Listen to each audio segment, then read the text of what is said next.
for a sewage scheme in the area, and that would open up all that area and help the residents and the businesses. I would appeal to all the people to come on Tuesday to show their support for this application.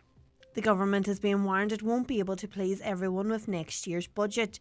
The Physical Advisory Council says there isn't enough money to bring in all measures mentioned for inclusion in Budget 2023, such as higher public sector wages, welfare payments and cost of living supports. The watchdog says ministers face a delicate balancing act to avoid making inflation worse while also helping vulnerable households.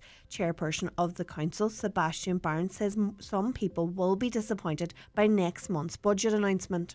If it tried to put up public sector wages, pensions and welfare payments and do the other things that it wanted to do, that would actually cost more than the amount of money that it's set out. So it's going to have to target its support within those groups. And a good way of doing that is to target it more at lower income households, perhaps more rural, older households, recognising that actually, unfortunately, with this shock, we can't all be compensated for higher inflation. Some of us are just going to have to accept that our living standards are going to be a bit lower because of this. Gardaí are warning college students to be wary of rental scams, with a 30% increase in accommodation fraud this year compared to 2019. They say around half of the incidents happened in Dublin, with €1,300 the median amount stolen. Over €290,000 was taken during February to July this year, an increase on the €250,000 stolen during the same time in 2019. Gardaí say red flags include when the landlord isn't able to show the property in person and communication is only through text or WhatsApp. To weather now, today will be mostly dry with sunny spells, but isolated showers are possible. Temperatures this afternoon will reach between 17 and 20 degrees. That's all the news for now. We'll be back with an update again at 10 o'clock, but until then, good morning. At Ulster Bank, we are closing. And as a bank that is closing, we've reduced some of our services. What this means for our customers is reduced counter services in branch, no foreign exchange or night save services, and less Ulster Bank ATMs. For customers who still have current or deposit accounts, you really do need to start considering other options. Our branches remain open, and we are here to help. Switch your clothes at any Ulster Bank branch, or log on to ulsterbank.ie. Ulster Bank Ireland DAC is regulated by the Central Bank of Ireland. And now, it's time for the talk of the Northwest, the 9 to noon show with Greg Hughes on Highland Radio. Hello, very good morning to you. 4 minutes past 9 on this Wednesday. It's the last day of the month, the 31st of August 2022. How are you keeping? Are you enjoying this little nice spell of good weather we are having? If you're in the Northwest, I'm not sure where it might be like wherever else you're listening. But anyway, it's going to last for another day or two at least, and then break on Wednesday, unfortunately, or Friday, sorry. 086 60 25,000 WhatsApps and texts. The lines are open for you right now if you want to comment on what we've lined up for you, or if you want to raise your own issue. You can tell us a positive story as well as highlighting problems. Feel free to use the numbers for that. 07491 25,000 if you want to speak to either Caroline or Donna Marie. And if you want to watch the show, go onto our website, highlandradio.com, or you can watch on YouTube or Facebook, wherever you choose. Right, let's have a look at the newspapers this morning, starting with the Finn Valley Voice. Ballybofey girl takes Best Vegan Restaurant Award. A girl from Dreenan, Ballybofey, is celebrating her prestigious Best Vegan Restaurants in the Midlands Award in Birmingham this month. Frankie Heacon, I beg your pardon, a former pupil of St Mary's National School and Gormskull Culla, is best known locally for her stint as a touring river dance. Now her BAHA vegan restaurant, beg your pardon, it's Baha, isn't it? Vegan restaurant has earned her the Best Vegan title, winning out against competition from a geographical area larger than Wales and serving a community of over 10 million people. What a fine achievement. The Inish Times this morning. Concerns have been raised once again surrounding the lack of services at Inishowen's Cashel Nicole Resource Centre, and we get communications about this all the time as well. The Centre for People with Learning Difficulties has yet to increase the number of days it's open to users since COVID restrictions were scrapped. The adverse effect the partial closure of the day centre on users was highlighted last year after employees were redeployed to other settings within the HSE due to COVID-19. The Donegal Post this morning tells us that Killybegs had by far the highest quantity of fish landings last year of any Irish port, accounting for 55% of the catch by Irish vessels, and with the value of landings in the port by Irish vessels worth over 86 million. However, of the total weight of over 203,000 tonnes landed there by all fishing vessels from 2021, 44% was from foreign registered vessels. Irish vessel landings accounted for just over 114,000 tonnes at the country's busiest fishing port, according to the CSO figures just released and gone through by the paper. Official figures just released. Blue whiting accounted for the greatest weight in Killybegs landings from all vessels at 110,000 tonnes, followed by Atlantic mackerel, horse mackerel and boarfish. All right. On to the Nationals now. The Irish Independent tells us that younger workers face paying an extra $2,500 a year on top of everything. This in taxes, and it's so that older people can retire at 66.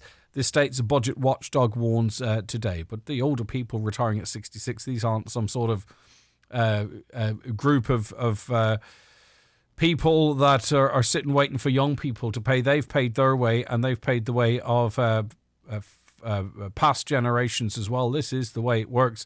The headline kind of pitches old people against young people, or older people against younger people, I think. But anyway, it's also so that those who are paying the extra $2,500 per year in taxes themselves can retire at 66.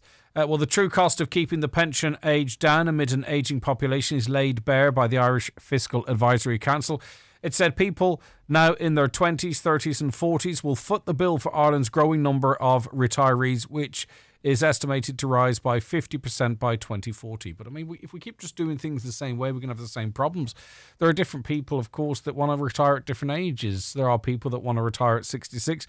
There are those that want to work beyond 66. There are those in certain jobs or for other reasons that might need to retire younger. The system needs to be fashioned to accommodate all different types of people, doesn't it? Rather than this arbitrary age of 66 and then everyone has to pay towards facilitating that. They need to tweak it and work with it rather than this annual story every single year where nothing moves forward. People earning an annual salary of $35,000 per year will pay an extra $2,000 a year in PSRI payments. This is proposed. The cost rises to $2,500 a year for someone earning $50,000 a year to cover rising pension costs. Some 800 to 1,000 of this could be shaved off if the pension age were raised above 66. But as I say, if it was a little bit more flexible, would it have to be raised in the very blunt sense that we often talk about it? I'm sure there's lots of people that know an awful lot more about that than I might. Let's go to the Irish Times. Wealth and capital taxes should be raised. This is separate, but it's more pressure on working people. Increasing the take from wealth, property and inheritance taxes is set to be recommended by the state's Commission on Tax and Welfare in a shake-up of the taxation system, the Irish Times has learned. The report of the Commission, which has been submitted to the Department of Finance, recommends that the take from wealth and capital taxes should increase materially as a proportion of tax revenues. Sources briefed on the content of the report says it names property, land, capital gains and capital acquisitions, which taxes inheritance, as areas where the yield can be increased. If adopted, the policies could represent a significant reorientation of tax systems towards taxing wealth rather than focusing more on income. Taxes on wealth are also likely to include income from shares and money on deposit. That is perhaps maybe a strategy that might get more public support than others. You know, if you have, maybe it's unfair, but if you have managed to accumulate great resources, then maybe you should pay a little bit more tax on them. What do you think? 086 60 25,000. If we are to say, that's not fair, people have worked hard to accumulate that wealth and that property, well then where do you go? You have to go back down to the middle income or low income workers. So a balance has to be struck. What do you think? 086 60 25,000. The Irish Daily Mail this morning More bad news. I'm sorry about this, but it's the front of the papers. What am I to do? The over 55s and householders living in rural areas, which is many of us, are most at risk of suffering mortgage debt this winter due to rocketing inflation. A new report from the central bank warns a double financial blow of rising mortgage rates and spiralling inflation is putting thousands at risk of being on the breadline with a greater squeeze on disposable income. And over 55s are the most vulnerable, with almost a quarter of them at risk of falling behind on their mortgage. Now, I'm not sure why particularly that age cohort is of a greater risk. There are currently just over 47,000 homeowners in arrears in the mortgage repayments. About 1 in 15 of the nearly 722,000 mortgage holders in trouble with their banks based on the most recent available statistics.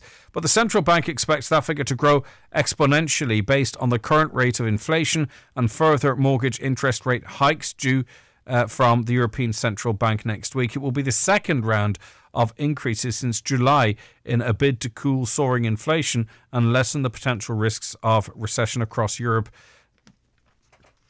Inflation is going to increase.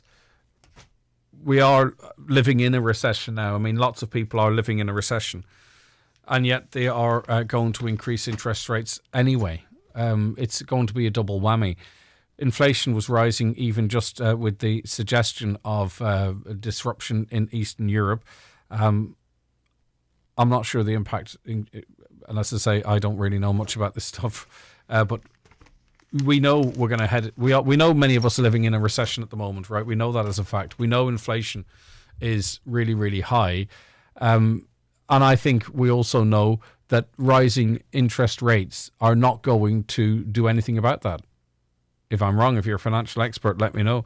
086 60 25,000. It just is a double whammy. It's what's happening in terms of, as I say, inflation, cost of living and all that, and then to stick up interest rates as well. Let's go to the Irish Daily Star now. Ireland faces a slightly higher risk of electricity blackouts this year compared to last. This was told to an Oireachtas committee.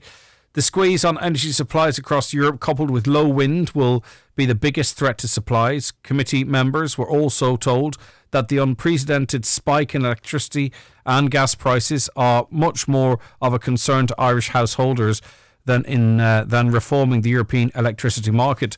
Representatives of EirGrid, a state-owned body responsible for managing Ireland's power system, said the risks to Ireland's energy supplies this winter are similar to last, but they did admit there was a heightened risk due to the rest of Europe's energy supplies being tight. It's slightly worse than last year, but similar, yes, EirGrid's Chief Operations Officer Rodney Dawes said when asked about the gap between the electricity supply and demand.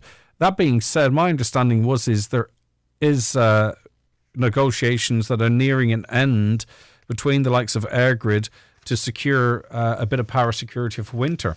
That was mentioned at that Oireachtas meeting yesterday, but unfortunately it doesn't seem to make the papers today, which would give a slightly more positive and less doomsday outlook.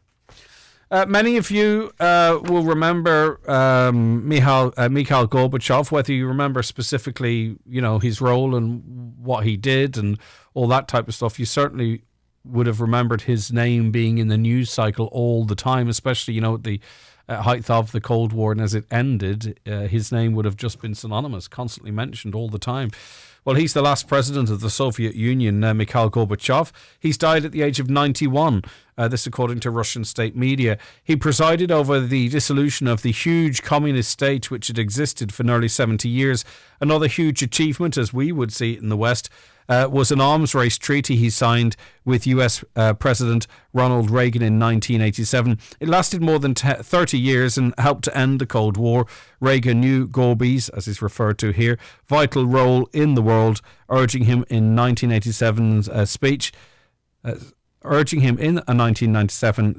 Gorbachev, tear down this wall. 2 years later, the Berlin Wall came down. But he was a controversial figure in his own Russia. A lot of Russians didn't like his approach and the impact it had on their union or their empire.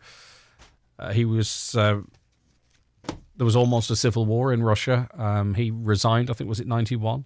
And that averted that.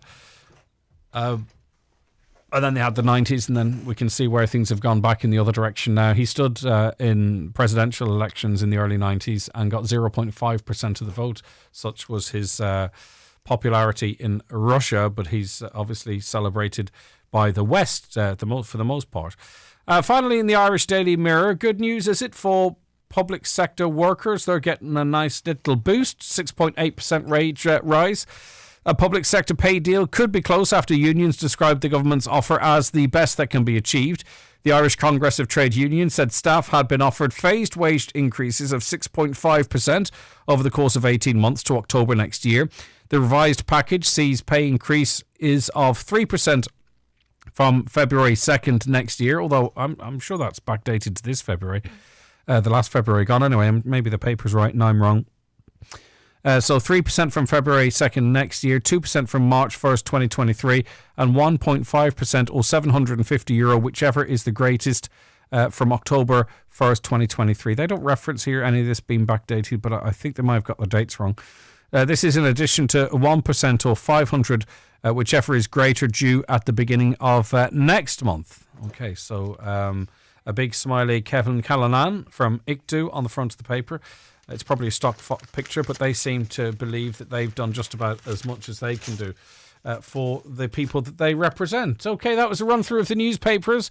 Get involved in the conversation. You know the numbers. The newspapers are courtesy of Kelly Centra, Mountaintop, Letterkenny.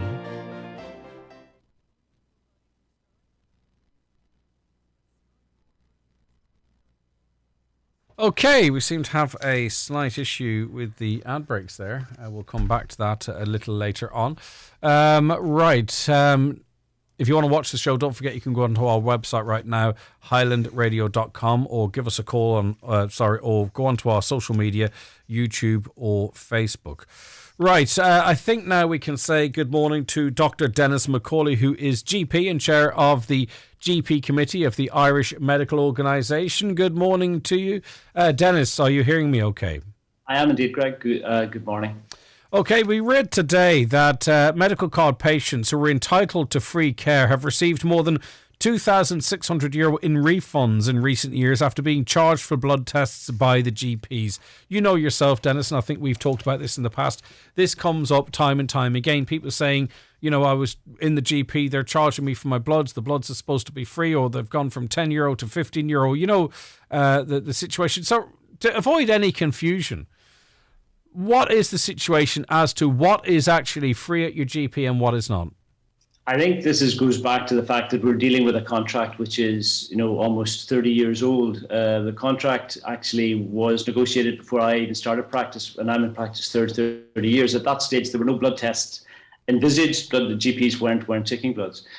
So bloods are an extra service above and beyond. The GMS contract is an acute contract. It was very much just for acute care. I have a sore throat, I have a sore back, I have a sore head. You come to the doctor, you actually get it treated. General practice has evolved since then. We do so much more. And as patients, as listeners know, there are so many things that are covered by the medical card, but there are certain things that aren't. For instance, driving license medicals would be one. Letters of support for certain services.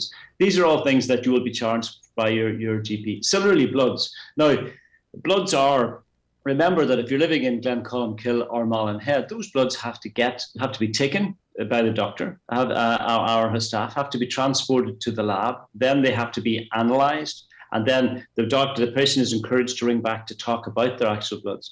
So that is a service that is not envisaged in the GMS contract as it stands. So therefore, there's a charge for it. And I'm quite comfortable with that, and I'm quite happy to defend it. But going forward, the chronic disease program, the chronic disease management program, people who've had asthma, heart disease, strokes, they historically they were always coming in to the GP, and they'd have been charged for bloods. Now the government, there's a special scheme that is there. We are looking after these people, and the government are paying us to take the bloods. So therefore, it's almost a recognition. The government recognised that this isn't a service that was envisaged, and it really is such a burden. The amount of bloods, and at the end of an evening, I could have 200, maybe about 100 bloods every day that I have to analyse. And I would always recommend that patients ring their GP.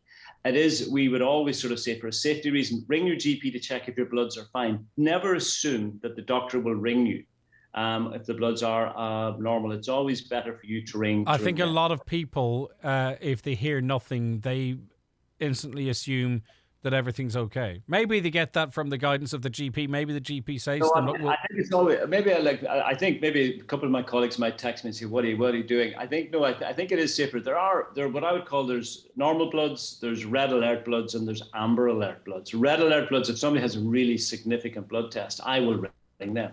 But then there will be something say, well, that's not really important, but maybe they should get that repeated in 3 months' time. Now, I'm not good if it's a quiet day, but if I have 100 bloods and 20 phone calls to make for the red alerts, the yellow alerts aren't always done. You would just expect the GP, because we say to the patients to ring up after 2 weeks for your bloods.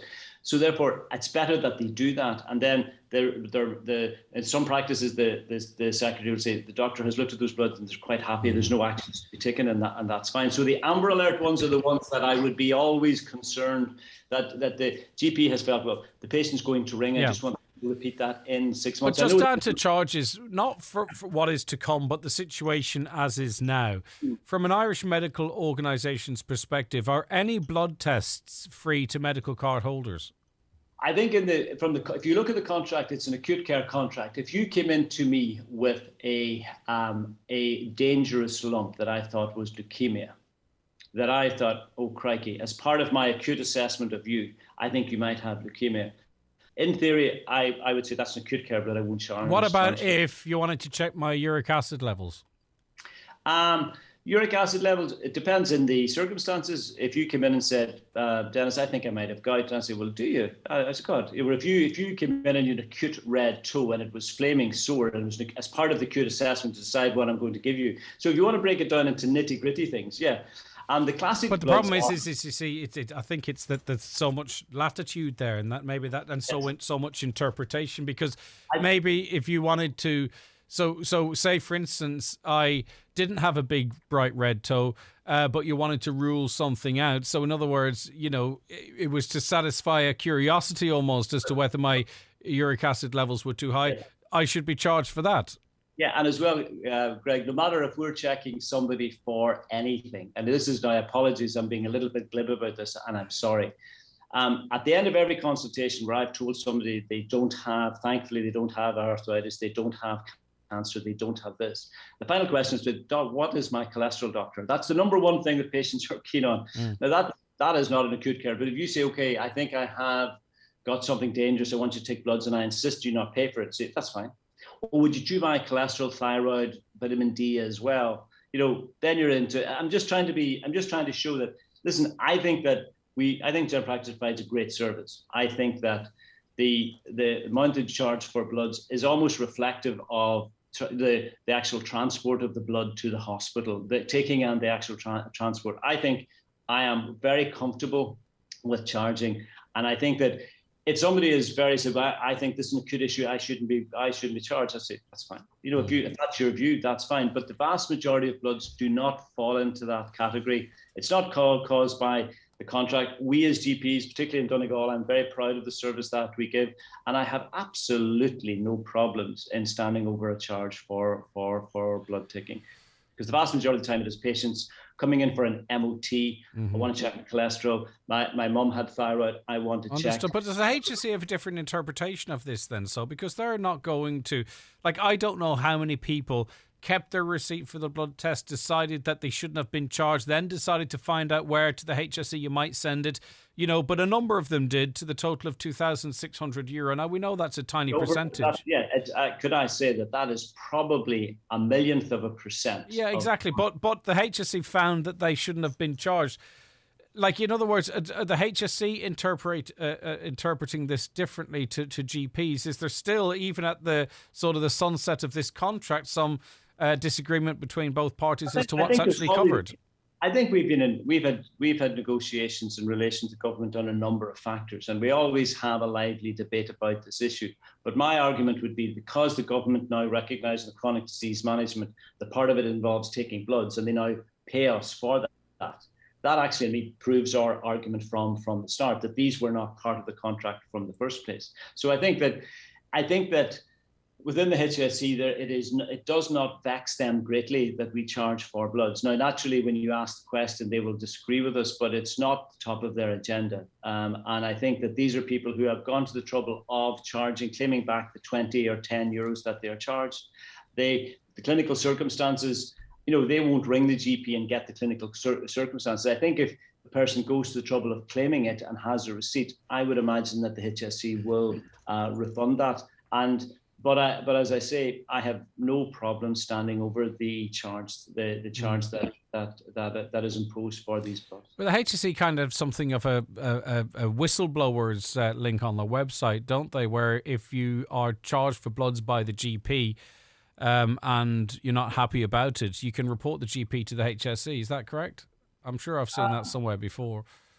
As I say, if they did and they were members of the IMO, I would quite comfortably speak to the HSE official involved and just say, that's fine. Right, okay. So, because I've been a little bit confused, Dennis. It's not your fault, by the way, as it relates to what's happening now. So, before we talk about any new contracts or any new arrangements, the way it is at the moment, as from an Irish medical organisation, that you are standing over GPs charging whatever it is to cover their costs for blood tests at the moment and going forward. And to make it, as you say, there is a little bit of, that you were saying, my uric acid depend. Of our routine bloods, non-acute bloods, the contract does not cover this. Therefore, there is a charge. And some GPs will charge per item of bloods. We in our practice, if somebody's coming back regularly for bloods, once they reach 50 euros for the year, they're not charged after that. There are people who have to get bloods every week. And therefore, I would feel that it's a burden on somebody to have to pay a charge every week. So once after the first 5 weeks of the year, the other 46 weeks are free. It's just, but we take bloods officially three mornings a week. We transport those to the hospital. We've employed somebody specifically to take bloods, because the amount of work we have to do is extraordinary for taking bloods. And remember, we also take bloods for the hospital. The argument, for Greg, I suppose an argument we would have is that if somebody wishes not to get bloods and get charged for it, the service is available in the hospital. Mm-hmm. Now, that's good if you live around Letterkenny. Like if you say to your GP, I am not prepared to take blood, you say, that's fine, go to the hospital, I'll give you the list, you can have it done. So the service is available for somebody for free. But if you want to get it from a general practitioner who has a GMS contract, and that contract does not cover chronic bloods, there will be a charge. And there will be a charge every time or up to a limit, depending on what the practice actually does. Right. So then you mentioned right at the beginning then about HSE or government recognition of blood tests as part of diagnostic process. What was that referencing to? Is that something that's coming in or what? No, it's actually in the last 2 years as part of the IMO GP contract. Initially, it was an age-related thing, but anybody with ischemic heart disease, who's had a stroke, who has asthma and COPD, there are a number of bloods that have to be done every year as part of the follow-up of that. And the government have recognised this is an extra service. They are charging us to take those bloods as well as managing the actual chronic disease. So those are bloods that are not charged for. And now technically, if they want to get some other bloods done, the GP could charge, but I really don't think that will happen. I think if you're getting paid for doing these bloods, you will do it all. A caller says, in relation to ringing to get results of your bloods, it's often hard to get through because it can be hit and miss from GP practice to GP practice. Yeah. Is there another way to get your results? Like, I know what you've recommended there. I think a lot of people, and when I say a lot of people, I don't know a ton of people, but I think the majority of them that I know, if they don't get a call from the GP after bloods, it's thumbs up, everything must be okay. Now, they might be now inclined to start ringing their GP, and this might adjust their relationship with the GP. I'm not sure if you're going to be popular amongst any of these groups now. I'm just, my phone's on silent, but I'm just checking in case I'm getting actually texts about this. But no, every practice is actually different. I think that some practices, some of the very good technological savvy practice are actually issuing, they have an agreement with the patients, they issue a text to say your bloods are fine, or they issue a text otherwise. Others, they ask the patient to ring in. It goes, just to go back to say about the actual issue about phoning, I think I would apologize to patients. It is so busy at the present moment. The amount of work that we have, actually quite a lot of the work is actually trying to sort people out in the hospital and abroad. A lot of the time we are seeing people again and again are people who are on a waiting list. They've been told to ring the secretary. The secretary says to ring to get the GP to write an other urgent letter. There's a whole thing.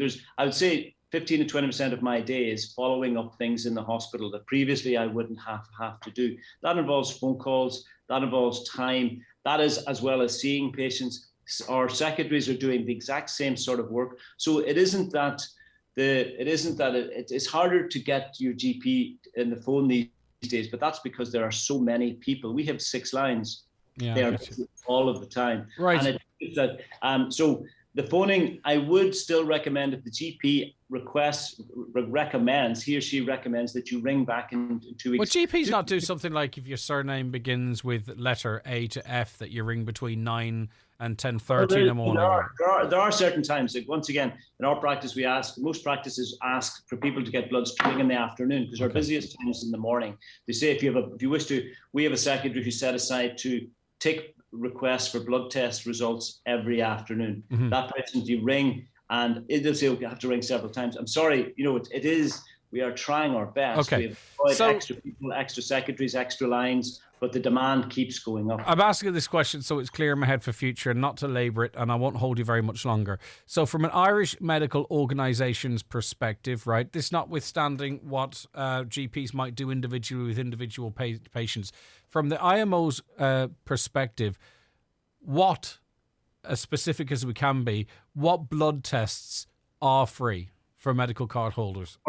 For blood tests for a non-acute issue, for a chronic routine bloods are not covered. And that involves most people who come to their doctor are coming to get their thyroid blood test, cholesterol test. Those are not covered unless you are part of a chronic disease program that you have invited in as part of that. And those people will know that, I presume. Yes, they will, yeah. Secondly, and sorry, very, very lastly, completely unrelated,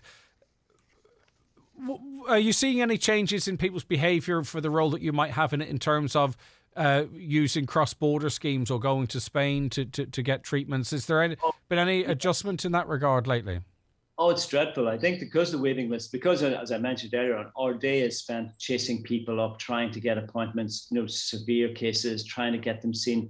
An awful lot of it's historically a lot around the border. I think the hospital in Spain has got a lot of media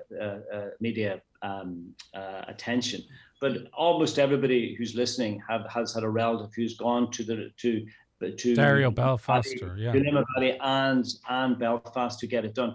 And unfortunately, we now put it as unfortunately, this is the nature of medicine in Ireland at the present moment. Somebody is in severe pain, and I say, listen, this is a question I have to ask you. Would you have enough money in your bank account to cover the cost of an operation in the hope of getting it refunded? And if you have, there is an avenue. And if you haven't, you just have to wait. And that is supposed to be in a modern medical service. I have to ask a patient how much money they have in their bank account, in the hope that they can then spend that money to get the majority of it refunded. And I'm very unhappy and very embarrassed to do that. So yes, that is But unfortunately, that is what's actually being celebrated as the norm and the solution. No, it is the norm and the solution. And I think that I do worry that, if we can just I would personally, socialist then, even though I'm not that socialist then, but I would still like the money to be put into Letterkenny, put into Sligo, put into a hospital that does just elective services in Ireland to employ Irish doctors, Irish nurses, Irish healthcare staff with pensions so that they can do that service and do it equally well as the hospital in Northern Ireland and in Spain. But it is very frustrating. But are more people seeing it as a viable option now, even if they go to the credit union or whatever it might be? Like, are we seeing more people? It's the only option. Yeah. It's the only option they have. Okay. Other than that, it's an open-ended wait, isn't it? Okay. Yeah. I think that's what you suggested. I think a lady came in to me recently and she was going for an appointment. She came in with the letter and we were trying to work out who had sent the letter. I'd sent it 7 years ago and this is for her first assessment. That's terrible. I mean, what do you say? I mean, you're within the system, but completely out of your control. how do you even defend that? Not that you would, but do you know what I mean? Like I just put my head in my hands, and we almost laugh about it. This lady, in the meantime, has been to Northern Ireland, and part of the cross-border scheme has had this problem sorted. And with a few things that I've dealt with, she had it sorted 5 years ago. The few things that I've dealt with, and I hope I'm not having a go at any particular group of people. I'm not intending to, but I suspect at this point there is a pile of GPs' letters on behalf of patients talking about something being urgent. I'm not sure they're ever opened. Maybe they recognise handwriting. I don't mean literally not opened. Yeah, I think that's a very difficult thing. I think, yes, the whole process of, like, for instance, in certain hospitals, we still send in an email to a referral letter. That email is printed and put on a list. That's odd. But I do think, I think the whole waiting list thing is very frustrating. I think what I find personally frustrating is that I've sent quite a detailed letter and asking for an urgent referral, and, above and beyond what I would normally do. And then I get a letter back to say, you need to write another urgent letter to have this lady considered. And I find that demoralizing. Yeah, and what system is? I know that you're actually depressed today, but no.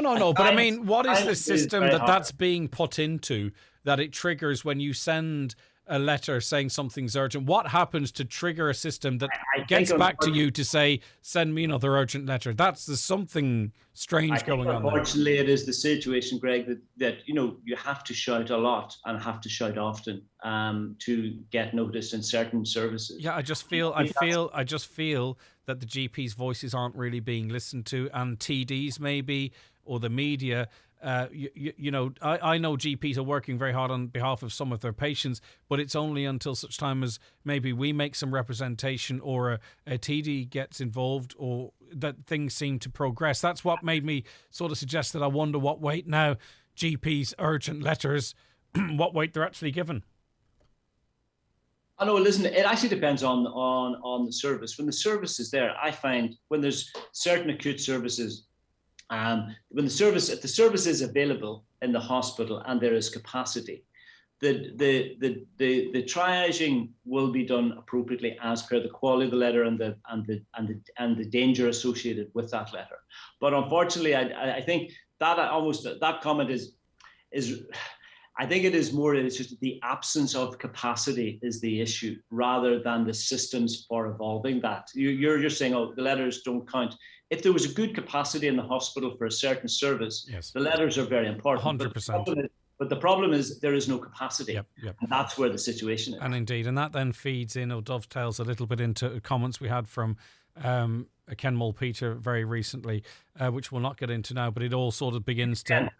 Saint Ken. Yeah, it all begins to sort of make sense because he came up here and probably the last thing he wanted to do, but he painted a difficult picture of what life is like to work in Letterkenny University Hospital and what that means in terms of the care that they can give and I would everybody who actually, as you know, that everybody, when they get into the hospital and they encounter the staff there is the vast majority of the patient experiences, even if it's somebody who is stuck somewhere, the experience is usually a very positive one. It is, but I'm seeing that change slightly, and I think it's changing slightly not because the staff aren't are any different, but they're having to they're not even able to provide sometimes that care that they want to because of the pressures that they're under. And the staff do the best and they're fantastic, but I think even Mr. Mulpeter conceded that at this stage sometimes people are numbers because they're not being given the space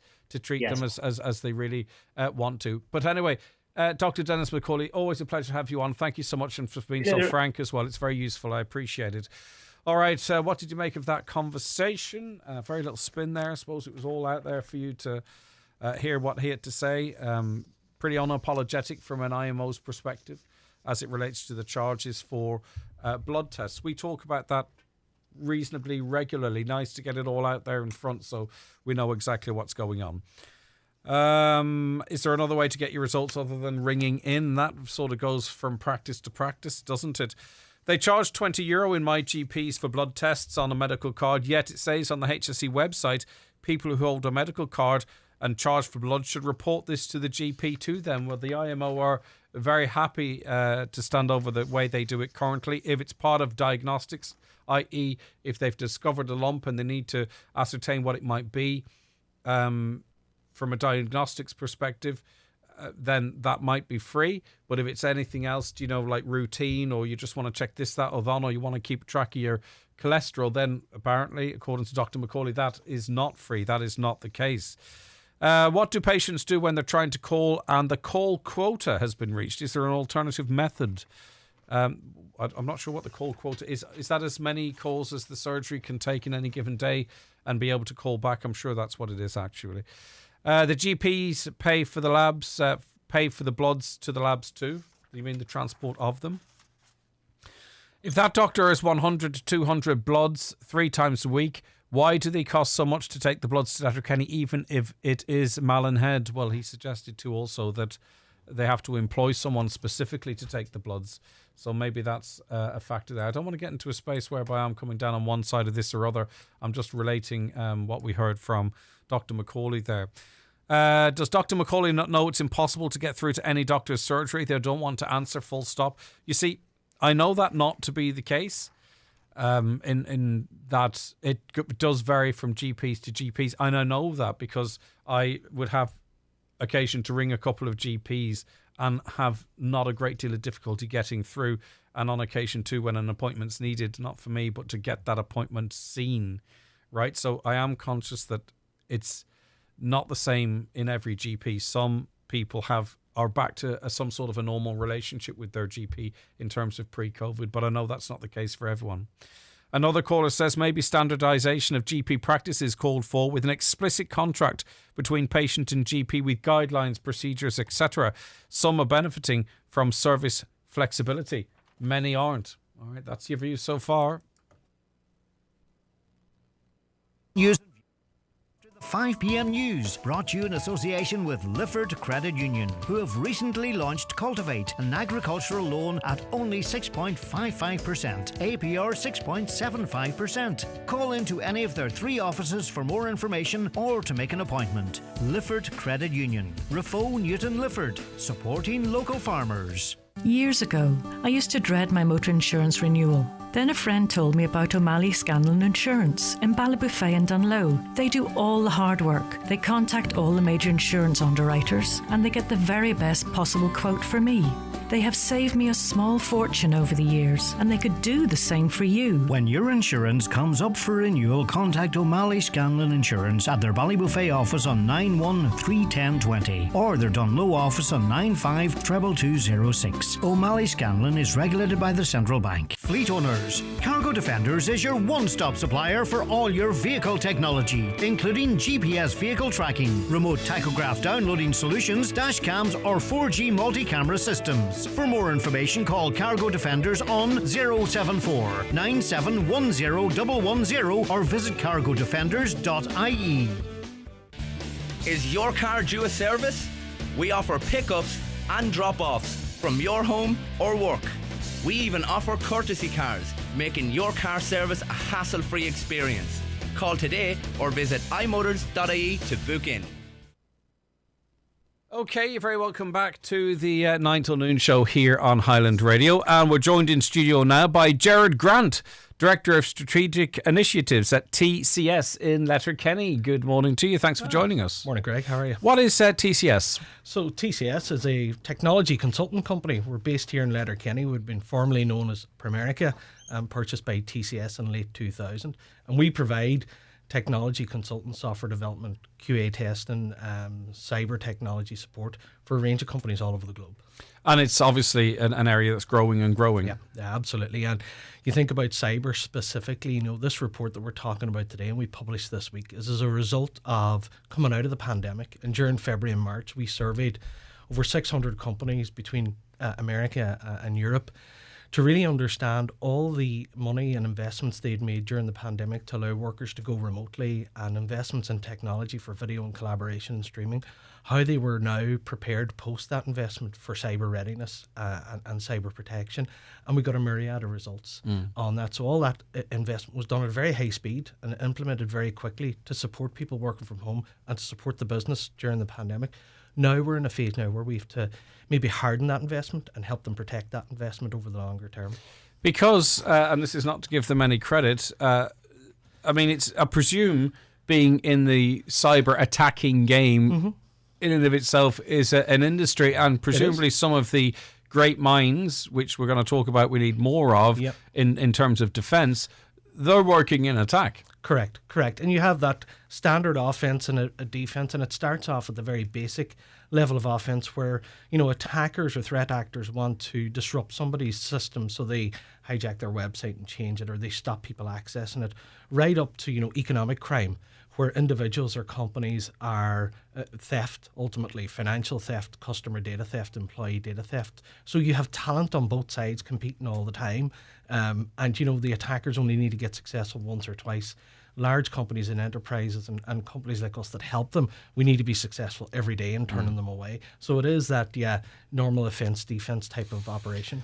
And what does the future hold, depending on the scale of the company? It's not unusual for a company to have security standing outside the door, for example, or to hire a company that provides that security.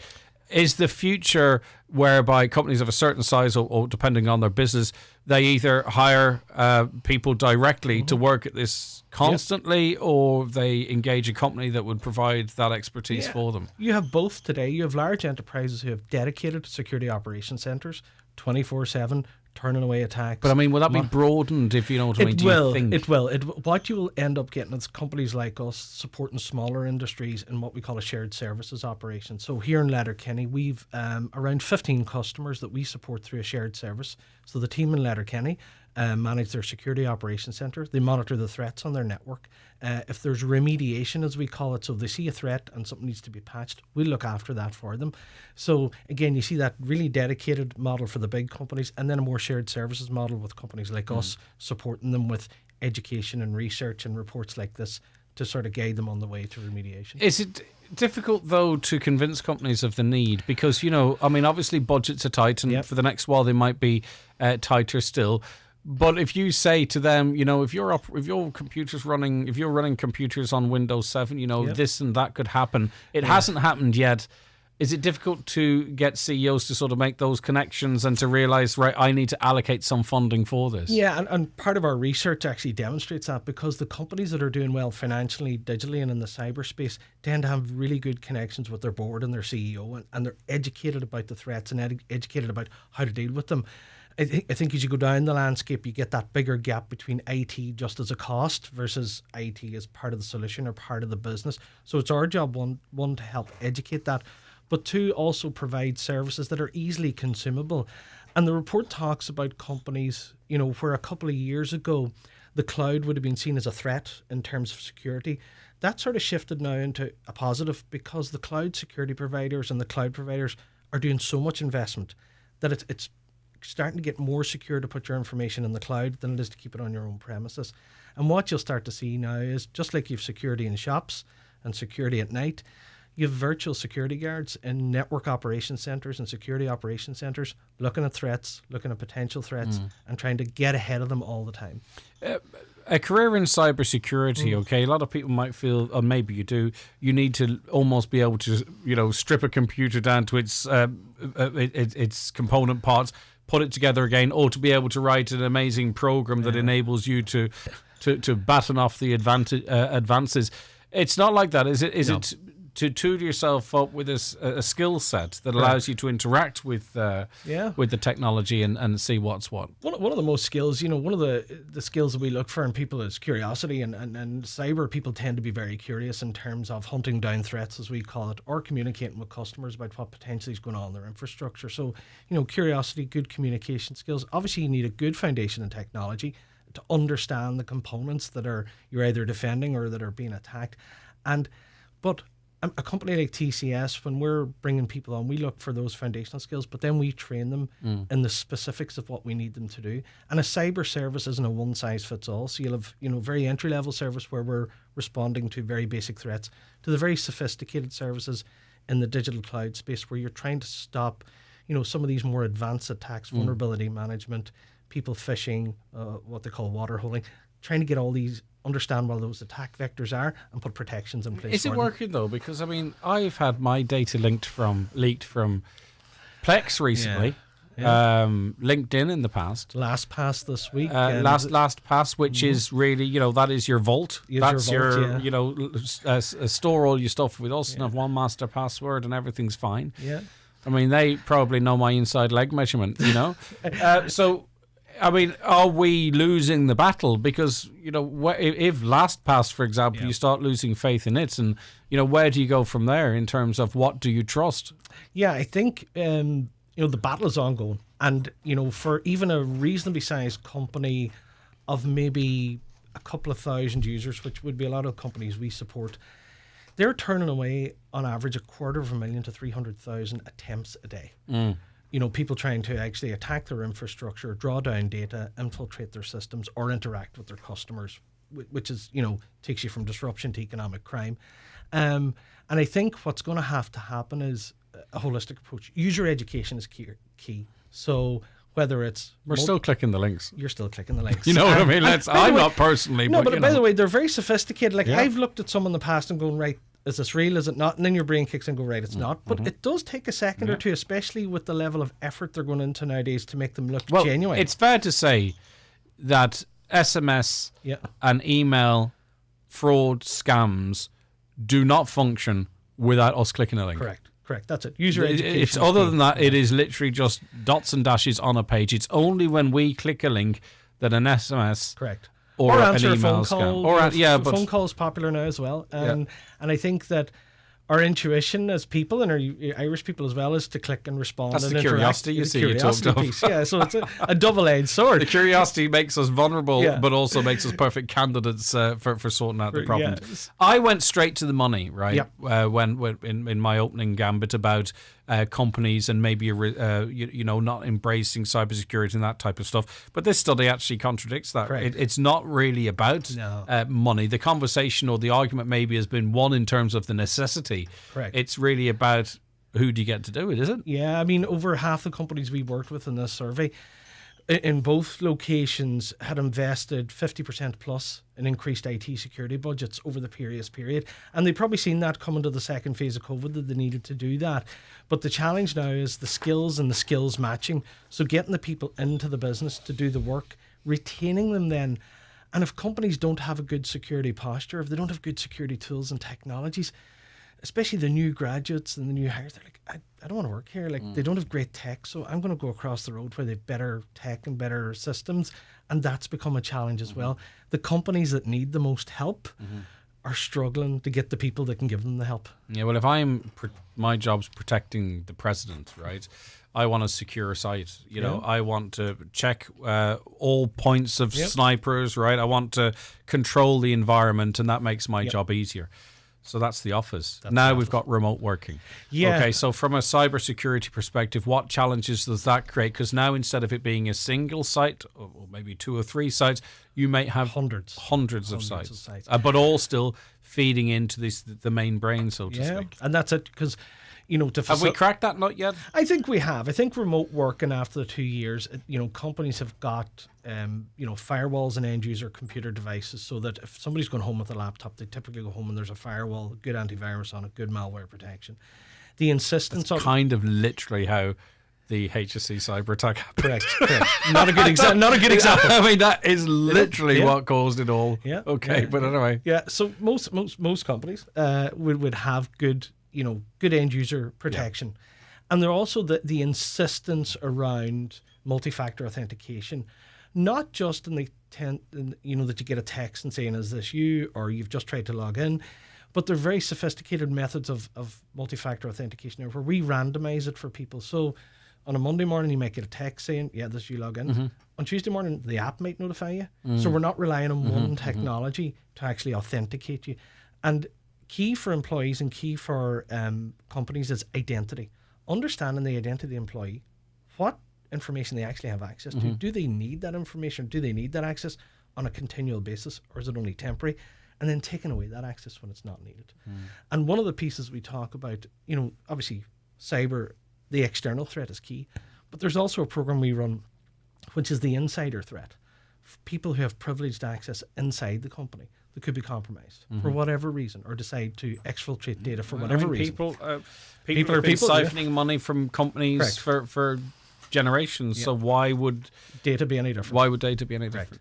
Right. So so there are employment opportunities here, presumably, right? So if someone now is, starting 5th year next week or whatever it might be, and they go, right, well, maybe this could be an avenue for me. What do you need to be focused on? Providing you've got an interest, you've got that curiosity. Exactly, how do you get into, in a couple of minutes, if you don't mind, Jared, how do you get into cybersecurity? Yeah, well, I think ultimately computer science is the starting point, the foundational point. So if you're going into higher cert or the Leaving Cert program now, take computer science. It'll give you a great foundation in the basics of networking and computer engineering and things like that. And then look for either a specialised course in the ATU locally or McGee that'll take you maybe in your 3rd year into cybersecurity specialism. You tend not to get cybersecurity as a specialism year 1, year 2, but year 3, as part of your project or as part of some other program, you'll get into that specialism. Interestingly, I met some of our new hires yesterday morning, 4. 3 of them, Buncrana, 2 from Letterkenny, came from ATU and McGee, all came out with a master's in IT, all interested in adding cybersecurity as part of their portfolio. So it is a genuine. You landed on your feet there. We did. Okay, and also too, there are people who are at a later stage of their life tooling themselves up. Correct. If people want any more information, go on to the TCS website. Is that they can correct? go to the tcscareers.ie website, which is our portal for jobs in Letterkenny. We have a new app on the App Store called TCS Perspectives, where all these reports are, and they're free. People can download them, everything from security, cloud computing to manufacturing. We'll have another. We had an open day previously in the campus a couple of weeks ago for new hires. We're planning another open day towards the end of September, beginning of October. All right, More let us know. details to We'll come. flag it as well here. All right, it's an exciting field. It's where the future's at. It seemingly, well, it has to be. Has to be. It has to be, doesn't it? We've no choice in all of this. Jared, listen, thank you very much indeed for your time. It's been great having you in. That's Jared Grant, Director of Strategic Initiatives at TCS in Letterkenny. Okay, we'll be back with more on the 9 till noon show after we take the news and obituary notices. The Donegal Suffolk Sheep Breeders Show and Sale will take place this Saturday, 3rd of September at Rafo Mart. Show is at 10 a.m. with the sale at 12 noon. 60 entries on offer. Online bidding available via martbids.ie. That's this Saturday at Rafo Mart. Donegal County Council introduces the new O'Neill's Donegal, Ireland's DNA clothing range. T-shirts, polos, outerwear and more. Available in both adults and children's sizes. Buy now in McElhinney's, Michael Murphy Sports or All Sports Donegal and showcase your Donegal DNA. Visit donegal.ie/clothing to see the full range. With everyone looking to shrink their bill these days, Dunnes Stores gives you new ways to save on your shop with double savers. First, you'll save in the aisles when you fill your trolley with fantastic low prices across thousands of great products. Then, you'll save again at the till with our 10 off 50 grocery voucher. Shrink your bill with double savers, new from Dunnes Stores. Dunnes Stores, always better value. Terms and conditions apply. Voucher can be used on next grocery shop of €50 or more. GiveBlood.ie know we can count on you, our community of blood donors, to give blood and to choose to be there for others in their hour of need. Blood donors from Buncrana should attend the clinic in the Inishowen Gateway Hotel on Monday 29th and Tuesday 30th, and donors from Carndonagh should attend the clinic in Carndonagh Community School on Wednesday 31st of August and Thursday 1st of September. Making an appointment is recommended, so call 1-800-731-137 to book your time. New donors are welcome. Visit giveblood.ie to see eligibility and clinic details. Live on air, online and on the Highland Radio app. This is Highland Radio News.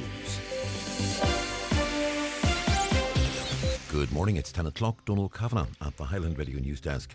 No decisions have yet been made with regards to the budget, according to a cabinet minister. It's after advice from the Fiscal Advisory Council, which said there isn't enough money to bring in all measures mentioned in the past number of weeks. This includes higher public sector wages, welfare payments and cost of living supports. Higher Education Minister Simon Harris says there needs to be a fair system for all Irish workers, no matter how old they happen to be. I think we have to look at the totality of costs and supports the state can either levy or provide. And that's very much how I think this issue needs to be approached. And we need to obviously make sure that work pays. We need to make sure that people come out of college and university can access well-paid jobs. We need to make sure the tax system is fair. And we need to make sure that the PRSI system is fair in relation to pensions and other supports. Meanwhile, the Environment Minister is warning of a dramatic and difficult winter ahead as suppliers work to avoid energy blackouts. Yesterday, EirGrid told an Oireachtas Energy Committee that there's a heightened risk to Ireland's energy supplies this winter because of the rest of Europe's energy supplies being tight. Eamon Ryan says switching to alternative forms of energy and providing supports to households will be essential to managing the crisis. A Letterkenny councillor is urging people living in the Bonagee area to attend a vital public consultation into a scheme to upgrade wastewater treatment and collection in the area. Councillor Donald Coyle says the scheme, which was first proposed around 30 years ago, could provide much needed infrastructure in Bonagee, Drummond, Drumnahoe, Lurgy Brack, Leck and Woodlands. The public consultation is being held on Tuesday, September 6th from 12 noon to 4 o'clock in the Clannery Hotel. Councillor Coyle says he's delighted the project may be finally progressing and he's urging everyone in the area to attend. It would give a sewerage scheme to the area that has been sadly lacking for a long number of years. The lack of sewerage in the area has impeded greatly, and particularly on residents in the area who all of them have septic tanks, some of them working, some of them not working. Being so adjacent to the town the size of Letterkenny, there is a dire need for a sewerage scheme in the area, and that would open up all that area and help the residents and the businesses. I would appeal to all the people to come on Tuesday to show their support for this application. Medical card patients who are entitled to free care have received more than €2,600 in refunds in recent years after being charged for blood tests by their GPs. Dr Dennis McCauley, the GP chair with the Irish Medical Organisation, says the medical card scheme is for acute care and these refunds were in very specific instances. He says routine blood tests are not covered by the medical card contract. We're dealing with a contract which is, almost 30 years old. The contract actually was negotiated before I even started practice, and I'm in practice 30 years. At that stage, there were no blood tests envisaged. The GPs weren't taking bloods. So bloods are an extra service above and beyond. The GMS contract is an acute contract. It was very much just for acute care. I have a sore throat, I have a sore back, I have a sore head. You come to the doctor, you actually get it treated. General practice has evolved since then. We do so much more. Dr Dennis McCauley there on the 9 till noon show speaking to Greg a short time ago. That full conversation can now be heard on our website, highlandradio.com. New figures show accommodation fraud is up 30% on pre-pandemic levels. As the new college term begins, Gardaí are appealing to students to be cautious, particularly those moving to Dublin, where about half of accommodation scams take place. With more detail, here's Mairead Cleary. As the beginning of term looms, students are often left vulnerable to accommodation fraud. Gardaí warn that these scams are up 30% on pre-pandemic levels, with 1 in 2 victims being under the age of 25. 50% of cases occur in Dublin, with €1,300 the median amount stolen. Gardaí are advising house hunters to only use trusted landlords or letting agencies, to never deal in cash and to never agree to renting a property without first viewing it in person. Officers also say foreign-based landlords or those who only contact you through social media are often signs of a potential fraudster. So far this year, €291,000 has been stolen through accommodation fraud, compared to €250,000 in 2019.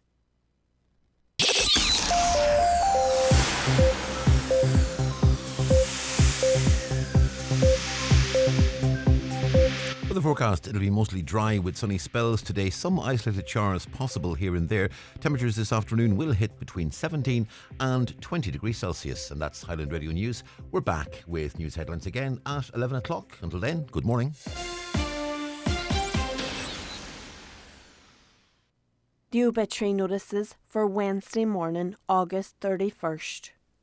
The death has taken place of Margaret Ann Rita McNutt, RD, Newtown, Cunningham. Rita's remains are reposing at her late residence. Funeral leaving from there on Friday at 1:15 p.m. for 2 p.m. funeral service in Newtown Cunningham Presbyterian Church, with burial afterwards in the family plot in the adjoining churchyard. Family flowers only, donations in lieu if desired, to Medical 5, Letterkenny University Hospital, care of any family member, or Terence McClintock, Funeral Director. The death has occurred in Germany of Mary Frances McCarn, Rug, Germany, and Braca, Dunlow. Interment of ashes will take place in Dunlow at a later date. And the death has taken place of Tilly Moneagle, letter R, Malin. Her remains are reposing at her home. Requiem Mass tomorrow at 11 a.m. in St Mary's Church, Lag, Malin, followed by burial in the adjoining graveyard. Family time, please, from 11 p.m. to 11 a.m. and on the morning of the funeral. For more details, including any family health guidelines for wakes and funerals, please go to highlandradio.com.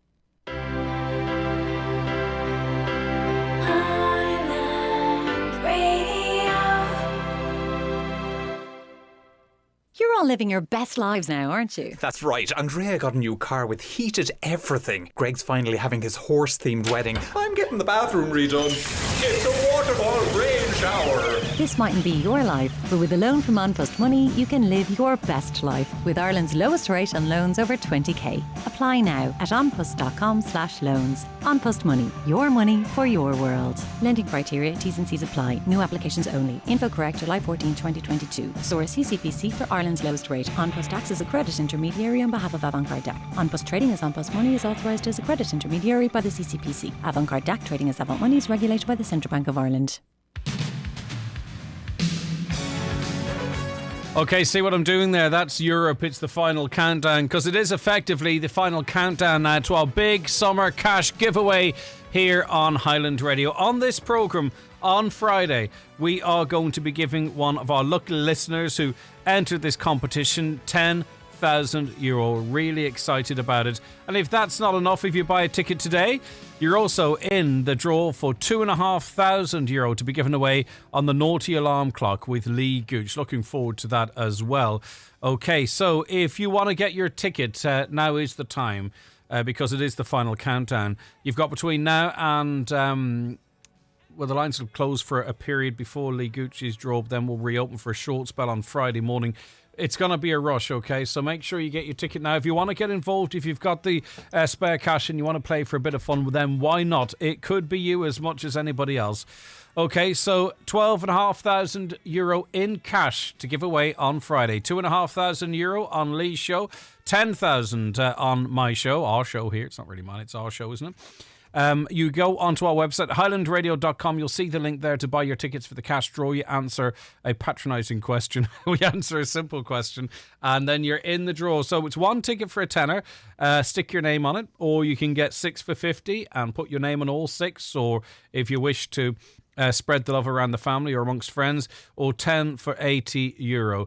Okay, it's as simple as that.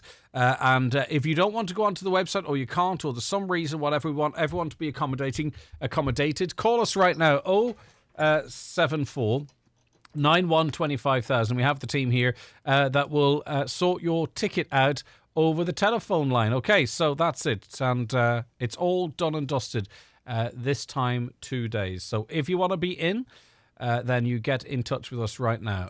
By the website, buy your tickets there, or by calling us, and we'll sort you out. All right, good luck. Can't wait to...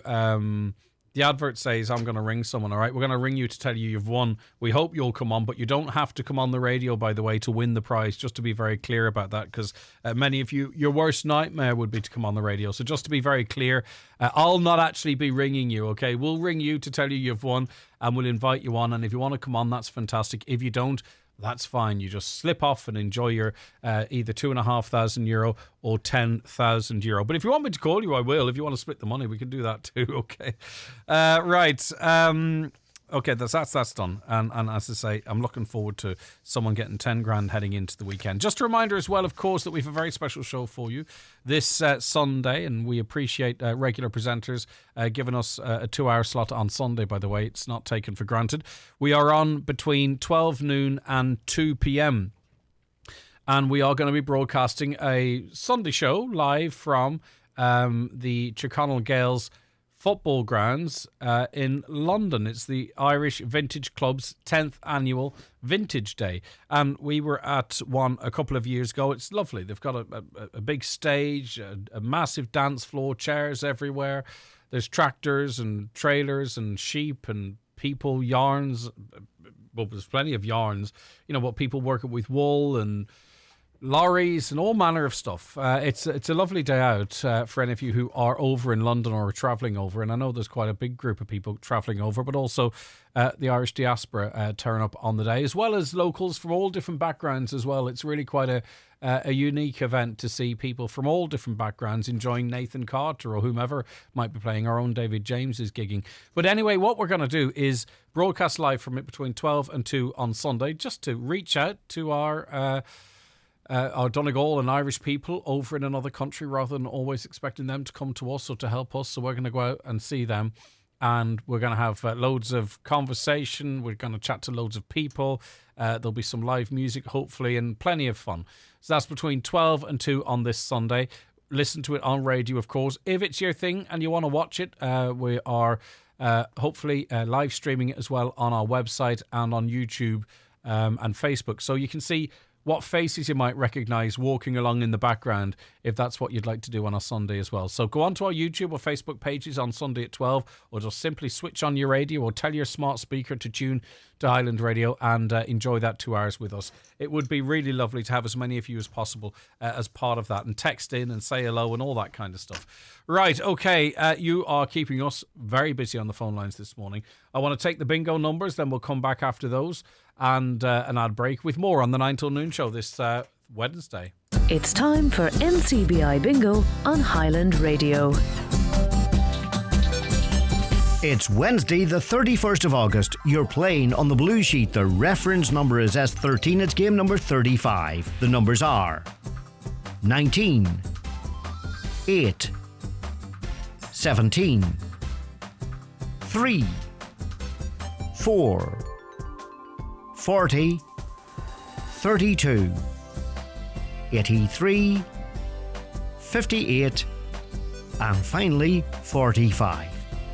Phone your claim to 9104833 before 8 tonight, leaving your name, contact number and the name of the shop where you purchased your book, and we'll call you back the next working day. Get all your NCBI bingo information at highlandradio.com. Oakfest 2022 returns this September the 10th and 11th at Oakfield Park, Rafo. The 2-day family-friendly music event runs across 2 full days with loads of amazing acts, headlined by Ryan Sheridan on Saturday and the Undertones on Sunday. Tickets are only €30 for the entire weekend, with limited tickets remaining. Get yours today at oakfieldpark.com/Oakfest or ticketmaster.ie. An exciting weekend not to be missed. Oakfest 22 at Oakfield Park. With a smart meter, you can take full control of your home's electricity usage. But here's the important bit. Only if you sign up to an Electric Ireland smart meter plan. Our personalised usage insights will help you make the most of your electricity. So if you'd like to find out the perfect time to put on a wash, or see how your bill's looking on any day of the month, search Electric Ireland smart meter plans and find out the best plan for your home. Smart meter required. T's and C's apply. The Donegal Cheviot and Cheviot Cross Breeders Group will hold their 4th annual sale of Cheviots, Cheviot Mules, Suffolk Cross Cheviots, Cheviot Cross Blackface Hogget Yos and Yo Lambs on Friday the 2nd of September in Stranorlar Mart at 6. The sales will also be online on the LSL app at 6, with a view of stock from 2. This ad is kindly sponsored by Lynch Brothers, Northwest Plant Hire, Linsford, Buncrana. Kids going back to school? With Donegal's largest selection of 7-seaters available, make sure to visit iMotors. All of our cars come with up to 12 months warranty and are fully checked over by our experienced team of technicians. Call today or visit imotors.ie. Okay, you're welcome back to the programme. Right, now, Ireland's Future is holding a public meeting preparing for a new and united Ireland. It's in the Radisson Blu Hotel in Letterkenny. It's tomorrow night at 7 p.m. and there's a great lineup, in fact, of different voices. Mairead Ní Mooney's there, Senator Eileen Flynn, Tawiba Ahmed's going to be there, Thomas Pringle, Pierce Doherty, and the chair is formerly of this parish, Barry White. Jerry Carlisle is CEO of Ireland's Future. He joins us now. Jerry, good morning to you. Good morning. It's great to have you on the programme. Right, before we get to the event itself, what is the background to Ireland's Future? Is it a political movement, a group of individuals with an interest on this? Is it funded by government? I don't know. What is Ireland's Future? Well, I suppose it's a broad society movement, and we came together probably in the aftermath of Brexit. It was quite a few people who weren't overly aligned with political parties as such. Various people would have supported political parties, but as an organisation came together after Brexit because we realised that something had to be done, that we couldn't accept the situation as it currently stood, and that Brexit was going to have a very detrimental impact on the lives of people, particularly in the north, but across the island. Yeah, and I mean, the things that interest me about what the future of a united Ireland might be, and we've been talking about health, for example, on this programme extensively, the health service, how rail service and public transport would be taken over and integrated. What would you do with a very staff-heavy public service from Northern Ireland? You know, what might the attitude to a united Ireland be to the people from, say, for instance, County Cork or the southern extremes of Ireland, who they might not even feel this is terribly relevant to them or might feel it's more relevant to them? You know, those are the types of things I would love to see, you know, more conversation on, rather than when enough of us think this is the direction we want to go, we'll do a vote and then we'll go in that direction. The practicalities of it. It's hard to get anything over the line in this country now, let alone something as seismic as, you know, two similar but very different parts of the country, you know, amalgamating again. Yeah, well, a lot of our focus has been on planning and preparing for the future. We actually aren't out there, you know, asking for a referendum tomorrow or next week. We are asking for the planning and the preparation to take place, and we think that there are various areas and places where that planning and preparation could take place. But we think that an all-island citizens' assembly would be a really positive start.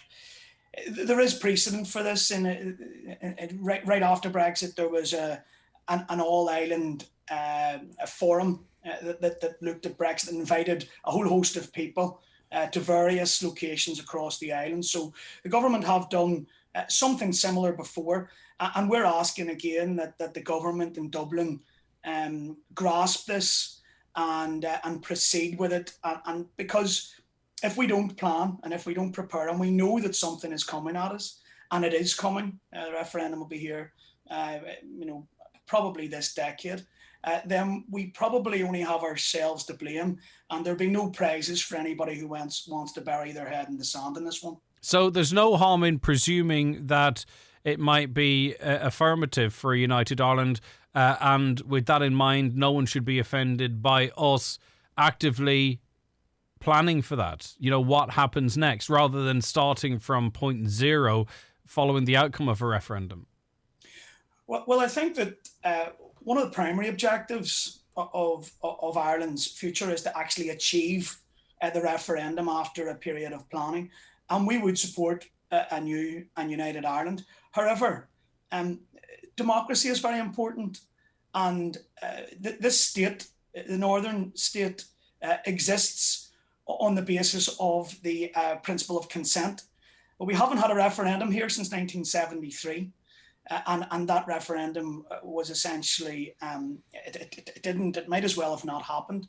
And Good Friday Agreement was 1998.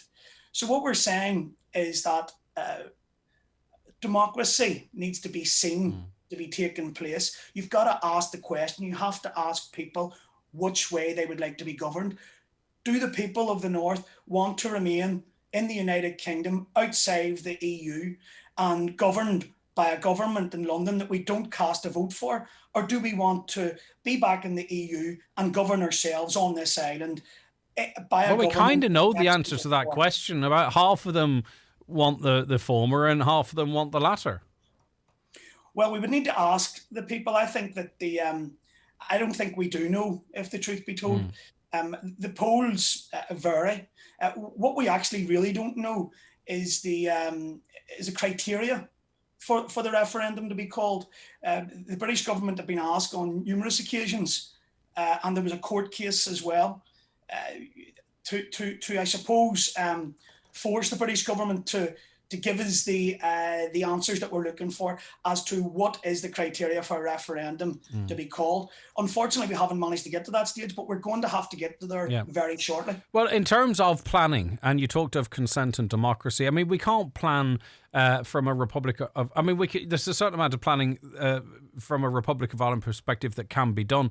But in terms of, getting down to the nitty-gritty of it, you really would need the British on board to be talking about what a future might look like, what a transition might be post-referendum. They aren't going to do that. They're already fighting fires in Scotland. The British aren't going to come to the table, are they, and start negotiating what might happen in Northern Ireland post-referendum? And can we truly plan in a democratic and inclusive and with consent way if the British aren't at the table before a referendum? I think this needs to be looked at perhaps maybe even in a bigger context. And this is about Ireland developing and progressing. And my take and our take on this is that this could be an opportunity for us to make Ireland work much better for all of its people. I think in terms of the British government, the polls tell us that the majority of Tory members, for instance, would be quite happy to see Ireland reunited. And I think... Well, I think that was in the context of Brexit. They would have given up Northern Ireland to get Brexit over the line. That was the I presume that is that's the context you're talking about this in. Now, I'm not saying that in any way waters down your point, but it was to get Brexit over the line. Would you be prepared to cast Northern Ireland and away? And effectively, most Tories said yes. Is that the opinion you're referring to? Well, yes. But the reality of the situation is that the British government, of course, will have to be involved in this broad process. They will have to grant a referendum, and they will have to be part of shaping whatever emerges from the referendum. But the point that I'm making is that it mightn't be as difficult as what it might first appear.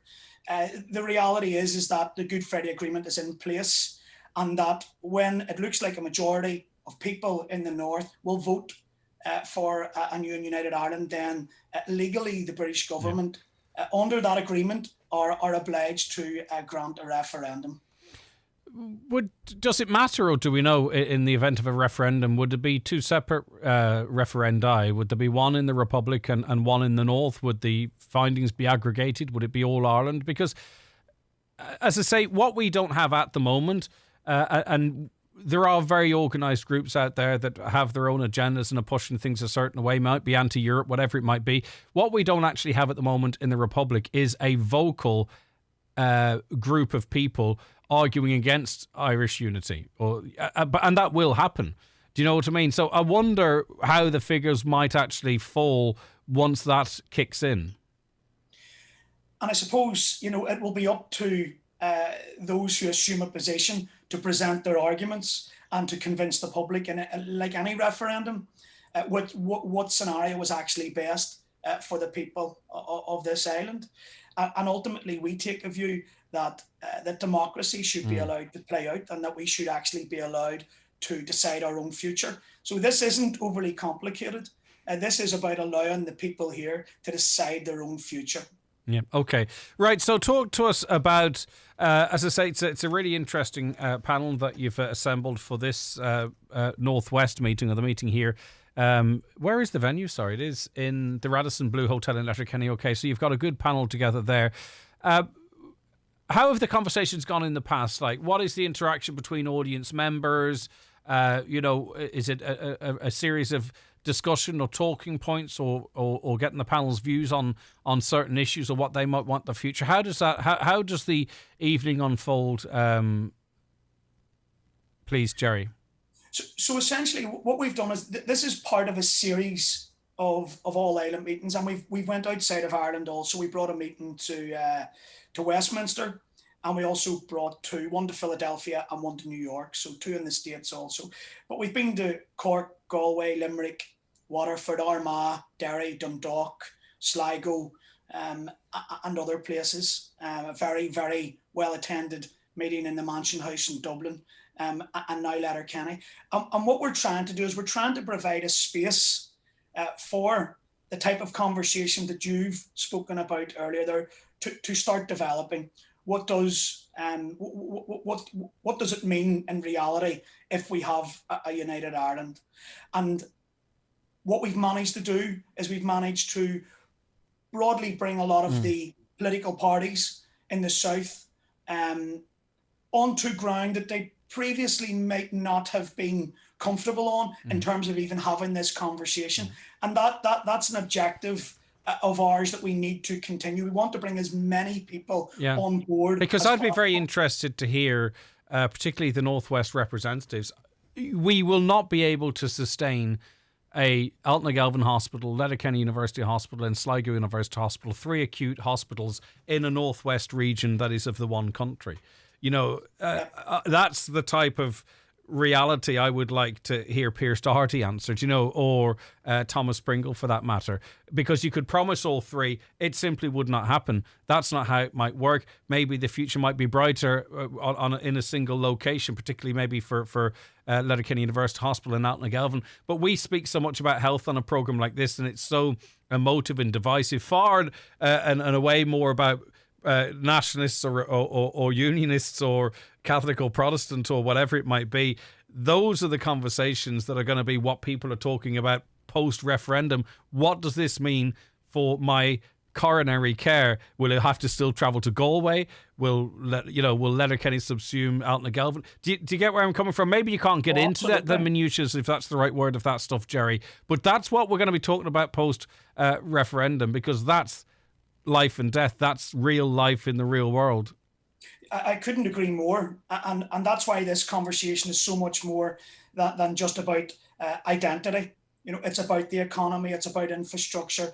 It's about the fact that that the Northwest in many respects has been abandoned on both sides of the border.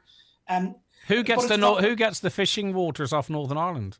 Do you know what I mean? That will be another 6 months news story. Do you know that's you know what I mean?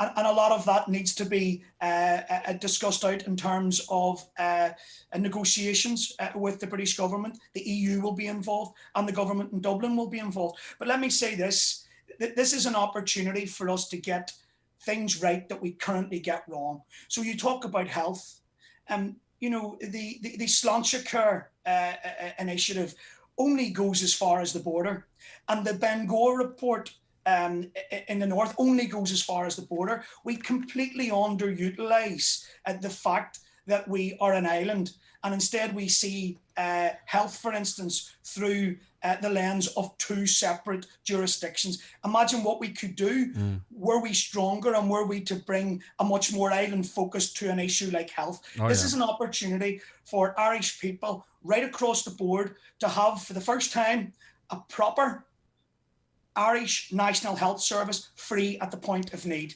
And also, Sláintseachar could be developed and extended into the north very, very simply. Jerry, when do you think we reached a point that an event like this was relevant? You know what I mean? That it wasn't just some sort of a pipe dream that could be easily, swatted away. How recently do you think we got to a position whereby, and maybe even what triggered it, that we got to a position whereby you could have a public meeting about this and to be talking realistically about what the future for United Ireland may hold without it being sort of seen as, aspirational? I think perhaps that has been seen as aspirational for many years. I think Brexit was the point where many turned. But also, we do have to talk about the fact that in terms of elections and demographics, the unionist vote in the North has decreased by 12% over the last 20 years. You've seen a migration of yeah, but it hasn't gone to votes. Sinn Féin either. It's gone to the likes of the Alliance and others as well. And from my own anecdotal experience of that, and I've been in business for many years, speaking to people who would have been of a unionist mind, a lot of them are now saying, well, explain to me what this means, because I'm not sure that I like where we're going to for our children and their children. And so they mightn't jump to Sinn Féin, but they're jumping to parties like the Alliance Party. Yeah. And that is a move away from their commitment to the union. So there's a lot to be digested and where we're going to. But, I live in South Belfast. There was an election here in the early 1970s, 72 or 74. There were 40,000 unionist votes and 4,000 nationalist votes. And if you go to the most recent election, there were the guts of 25,000 nationalist votes and around 14,000 unionist votes. That gives you just an idea. Do you know what's going to be a very interesting cohort? A very interesting cohort, finally, Jerry, is the huge population of people who weren't born here or moved here or are second generation that maybe, there might be indifference, there might be a passionate desire one way or other. I don't know. I don't want to presume that. But that is, we talk about this this topic as if all of us have a passion about it or a view about it. But there are in excess of 1 million, I'd imagine, people, enough maybe to swing a referendum one way or other, who might not feel as passionate about it, who it might not be as relevant to them. Maybe, as I say, they're second generation Irish, or maybe they've moved here. It's going to be an interesting conversation as well, I think, in that context. So we speak to a really, really massive number of those people, those organisations. We ensure that they're represented, the newcomer communities are represented in our panels. And that wouldn't be our experience of it. They certainly care. They are putting their roots down here. They care about the future for their children, and they want to ensure that they do whatever's best for future generations. So it certainly wouldn't be a case that they don't care. As a matter of fact, they are probably much more engaged than most think. Oh, that's it. And I wouldn't. That's what I said in my question to you. I wouldn't presume where they come from, because it's just politically Ireland is moving. It's shifting. And we're seeing it following similar patterns to maybe that which led to Brexit and what we've seen in terms of sort of divisional politics in America. And I think the question of what is nationalism, that is all going to get more complex, I think, over the next 3, 4, 5 years. And certainly by the time a referendum comes around, I think it's going to be a very interesting lead into that referendum on a number of levels. And you'll help to tease it out, I am sure, at the Radisson Hotel in Letterkenny tomorrow evening, the 1st of September. What's kick-off time? It's 7 o'clock. And people just turn up on the day, Jerry, do they? You can register at Eventbrite, or you can turn up and register on the evening. But yes, we would encourage people to get involved in this conversation. We want our newcomer communities definitely involved. We want our young people involved in this. We want as many people as possible to be involved in this conversation, because it can't be avoided. No, and everyone has an interest in it. They have to, because it's going to affect their lives. Thanks very much, Jerry. Jerry Carlisle there, who is CEO of Ireland's Future. 086 60 25,000 is the WhatsApp line, or the text line. Give us a call on 07491 25,000. Okay, we're 100% Irish here in Highland Radio on the 9 till noon show. Here's Ryan McMullen and Wilder. I'm here, I want it.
Ryan McMullen there, and that's his track Wilder. And we're going to be talking about a huge increase in accommodation fraud. Hopefully, I was going to say hopefully none of you out there have been victims of this, but so many have. It's inevitable. Presumably people, especially the great distance Donegal is from maybe some of the colleges and universities that people are attending, it's probably inevitable some of you have been the victims of accommodation fraud. We're going to find out more about that and what we can do to avoid it after these messages. Do you currently have vacancies that need urgently filled? Have you tried various ways to find new staff but didn't succeed? Let Highland Radio help you source and fill your current vacancies in the most cost-effective way. Simply sign up to our new job spot and we will tell our listeners about your vacancies both on air and online. Every Monday, Wednesday and Friday during our primetime shows, we will broadcast the latest job opportunities across the Northwest and into counties Derry and Tyrone. All job listings will be available online at highlandradio.com. For more information, contact the advertising team on 07491 25322 or email advertising@highlandradio.com. Highland Radio, we're here for you. Breakfast, lunch, dinner, breakfast, lunch, dinner, breakfast, lunch, dinner. When school's back, it's non-stop. Luckily, there's bags of food savings at Lidl. Get bird's eye chicken burgers reduced from €3.45 to just €2. A bunch of bananas, only 49¢, and a multi-pack of John West tuna, just $4.75. Now their offer's worth repeating. School days cost less at Lidl. More for you. What's your dream job? Lawyer, engineer, criminologist or software developer? Do you want to develop renewable energies, create the next great drama or improve people's health? Anything is possible at Ulster University Magee campus, where you can study in the heart of Derry, Londonderry. Clearing places are now available to help you realise your ambitions. It's time to say hello future. Apply now for September 2022 at ulster.ac.uk. And Rosemary asks a decent question on Facebook. How come they don't have any of the present government at the meetings? Well, you know, Micheál Martin has his own initiative in terms of Ireland's future and what have you. Maybe others were invited, I'm not quite sure. And good morning to you, Rosemary, and the two Siobhans, and Audrey and Mary and Annie and Paul amongst those watching us across our Facebook, YouTube and webpage. Thank you very much for joining us there as well. Right, Detective Superintendent Michael Cryan of the Garda National Economic Crime Bureau joins us on the programme now. Thanks for taking the time to talk to us, Michael.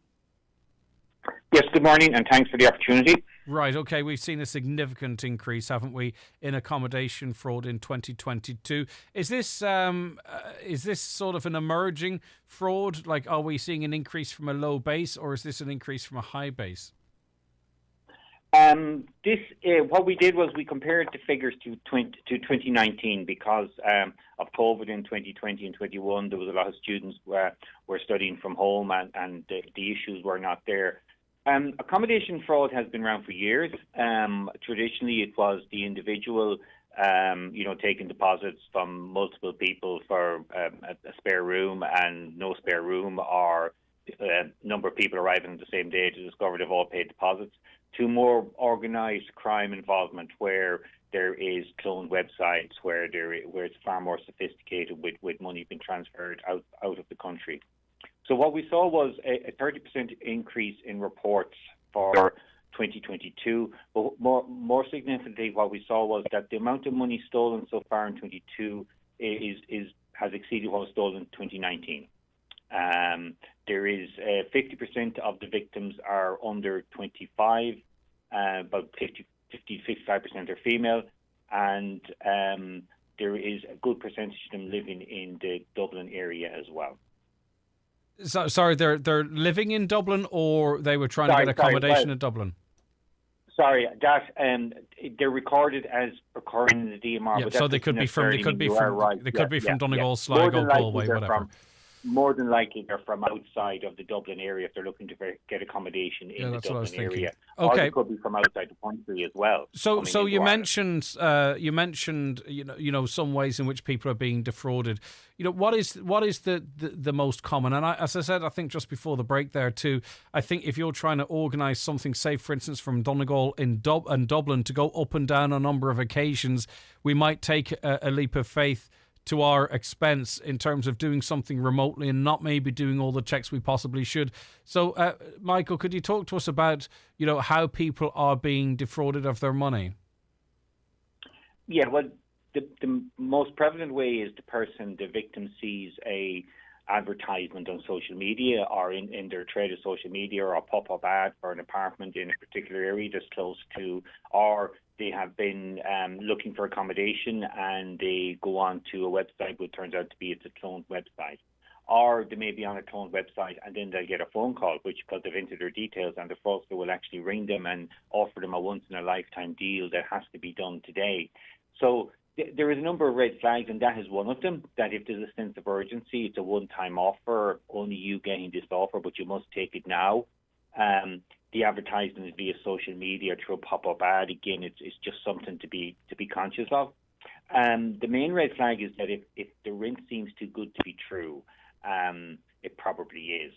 There's no such thing, unfortunately, as cheap accommodation, especially in the market at the moment. Mm-hmm. Other red flags are where the landlord's unable to meet you. He's unable to show you the property in person. The communication is only via WhatsApp or other social media platform. Also, where the landlord is not asking any questions of you. So they're not doing their due diligence on you. A landlord should be doing due diligence on their tenant, the same as the tenant is doing on the landlord. Or you're being asked to pay cash, or pay it into a cryptocurrency wallet, or send money to a bank account which is outside of Ireland. Mm-hmm. So all of these things are red flags. And what we would advise people to do is to, first of all, recognize letting agencies, or deal with people who you trust, or are introduced by somebody you trust. Is that not a little bit more?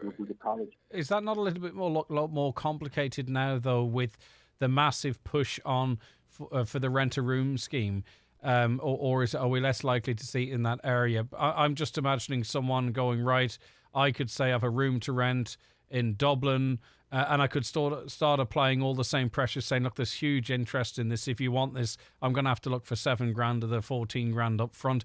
Do you know, and maybe you're not going through students' unions, or you're not going through, the traditional channels. Do you see that being an area that might be exploited by these criminals? Possible, but again, the advice would be to go through the student unions, go through the colleges. I heard that being talked about this morning on the radio. Well, for some reason, and I don't know why, it seems that certainly locally the accommodation list was closed really early. You know what I mean? Like last week, 2 weeks ago, and I think it's now that people are getting desperate and vulnerable. Again, I wouldn't be aware of that, obviously, but again, the criminal will recognise your vulnerability. So that is where you need to be very, very careful. And you do need it. At the end of the day, it's your money, and you need to be careful, and you need to make sure the property exists. And I know you speak of people living in Donegal and travelling to Dublin, but again, it sometimes this has to be done, or you have to get somebody you know and trust in Dublin to go and have a look. If you are talking about Dublin, to ensure that the property does exist and that the person offering it for rent has the authority to offer it for rent. Mm-hmm. Or Galway, for that matter. I'm not picking on Dublin, but yeah. Or wherever, or Cork or Limerick, wherever the college is, or Sligo. But you need to go. You need to get some. You need to verify. But you can also do it remotely. You can get the check it in Google Maps to make sure that it's the same as what's advertised. Mm-hmm. You can do reverse image search if there's a picture to see has it been used before. So these are all things that can be done. But you can also then ask questions, and don't be afraid to ask questions. Like if it's advertised as within walking distance of the college, talk to the landlord. Is that 3-minute walk or is it 3-mile walk?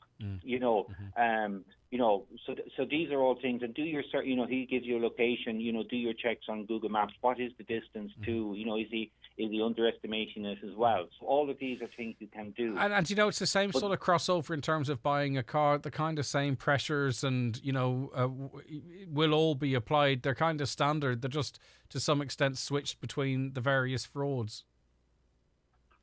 You're absolutely right. And the people who commit the accommodation fraud also commit other types of fraud, selling property or selling goods that doesn't exist on the internet, on websites.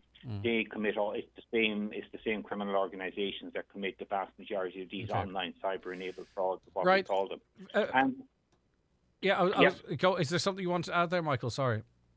No, it's just important that you're careful. It's at the end of the day, it's your money, that you do your due diligence, do your research, and if you are a victim, report it as soon as possible to the Gardaí and to your bank as well. Okay. So your bank may be able to do a recall for you of the money, and if you report it quickly to the Gardaí, there's a possibility that the money may not have moved on. Brilliant. Keep records of who you're dealing with. If you're supplied with any copies of passports of landlords, take a good copy of it. Things like that as well. And this is where you'll be living. So even in terms of making sure that you're going to have a decent place to live, it's important, if you can, to go along and see it. Finally, Detective, I know you'll probably be doing this as by way of another appeal or something, but just whilst people who might be going to college for the first time might be listening to, because they might be based in the area, can you talk to me a little bit about the pitfalls of money laundering, because things are going to be particularly tight this year, and I'm just, if I could avoid one young person inadvertently getting involved in money laundering, it is going to happen. I wouldn't mind just having a quick word on it now, rather than when they're back at college and they might not hear this piece. It's a very, very serious crime. Ignorance is not really a defence on this one, and there'll probably be a big push on this again at the start of this term. What do people have to make sure they avoid? Yes, you're 100% right, and the issue of what's known as money mules is a huge issue, because this is how the criminal organisations launder their money. Otherwise, they have to use their own bank accounts, thus putting themselves at risk of arrest. So if you were offered, you never give away your personal details. You never give a stranger or anybody you don't know access to your bank accounts. If sometimes these are offered on social media as a job, and you have a job, you're trading, but you must supply your bank account, and you take a percentage of all the money that goes through your account and all of this. Sometimes, unfortunately, some students may be involved in a small bit of using hash, shall we say, or smoking cannabis. And again, your inhibitions are lowered at parties where you're offered this way of making easy money, or you're allowed to pay off a drug debt. Money laundering is a very, very serious conviction to have. It quite apart from the prison sentence it carries, there's ramifications with regard to travel, with regard to vetting. If you have a money laundering conviction, you will not be allowed, you will not get a visa to work. So someone might come to you and say, I can't access my account at the moment. Could you lodge this 3,000 or whatever it might be into your account so you can keep 300 and then take the cash out for me? If you do that, you're a money mule. You're money laundering, yes. Yeah. The money could be the proceeds of crime. You can also have where you'll be told a sob story that, my uncle or my whatever, they're not allowed to open a bank account for X, Y, or Z, and we need to send. There's all sorts of stories and hard luck stories being told, but it's all about getting access to your bank account and using your bank account to launder the proceeds of crime, be it.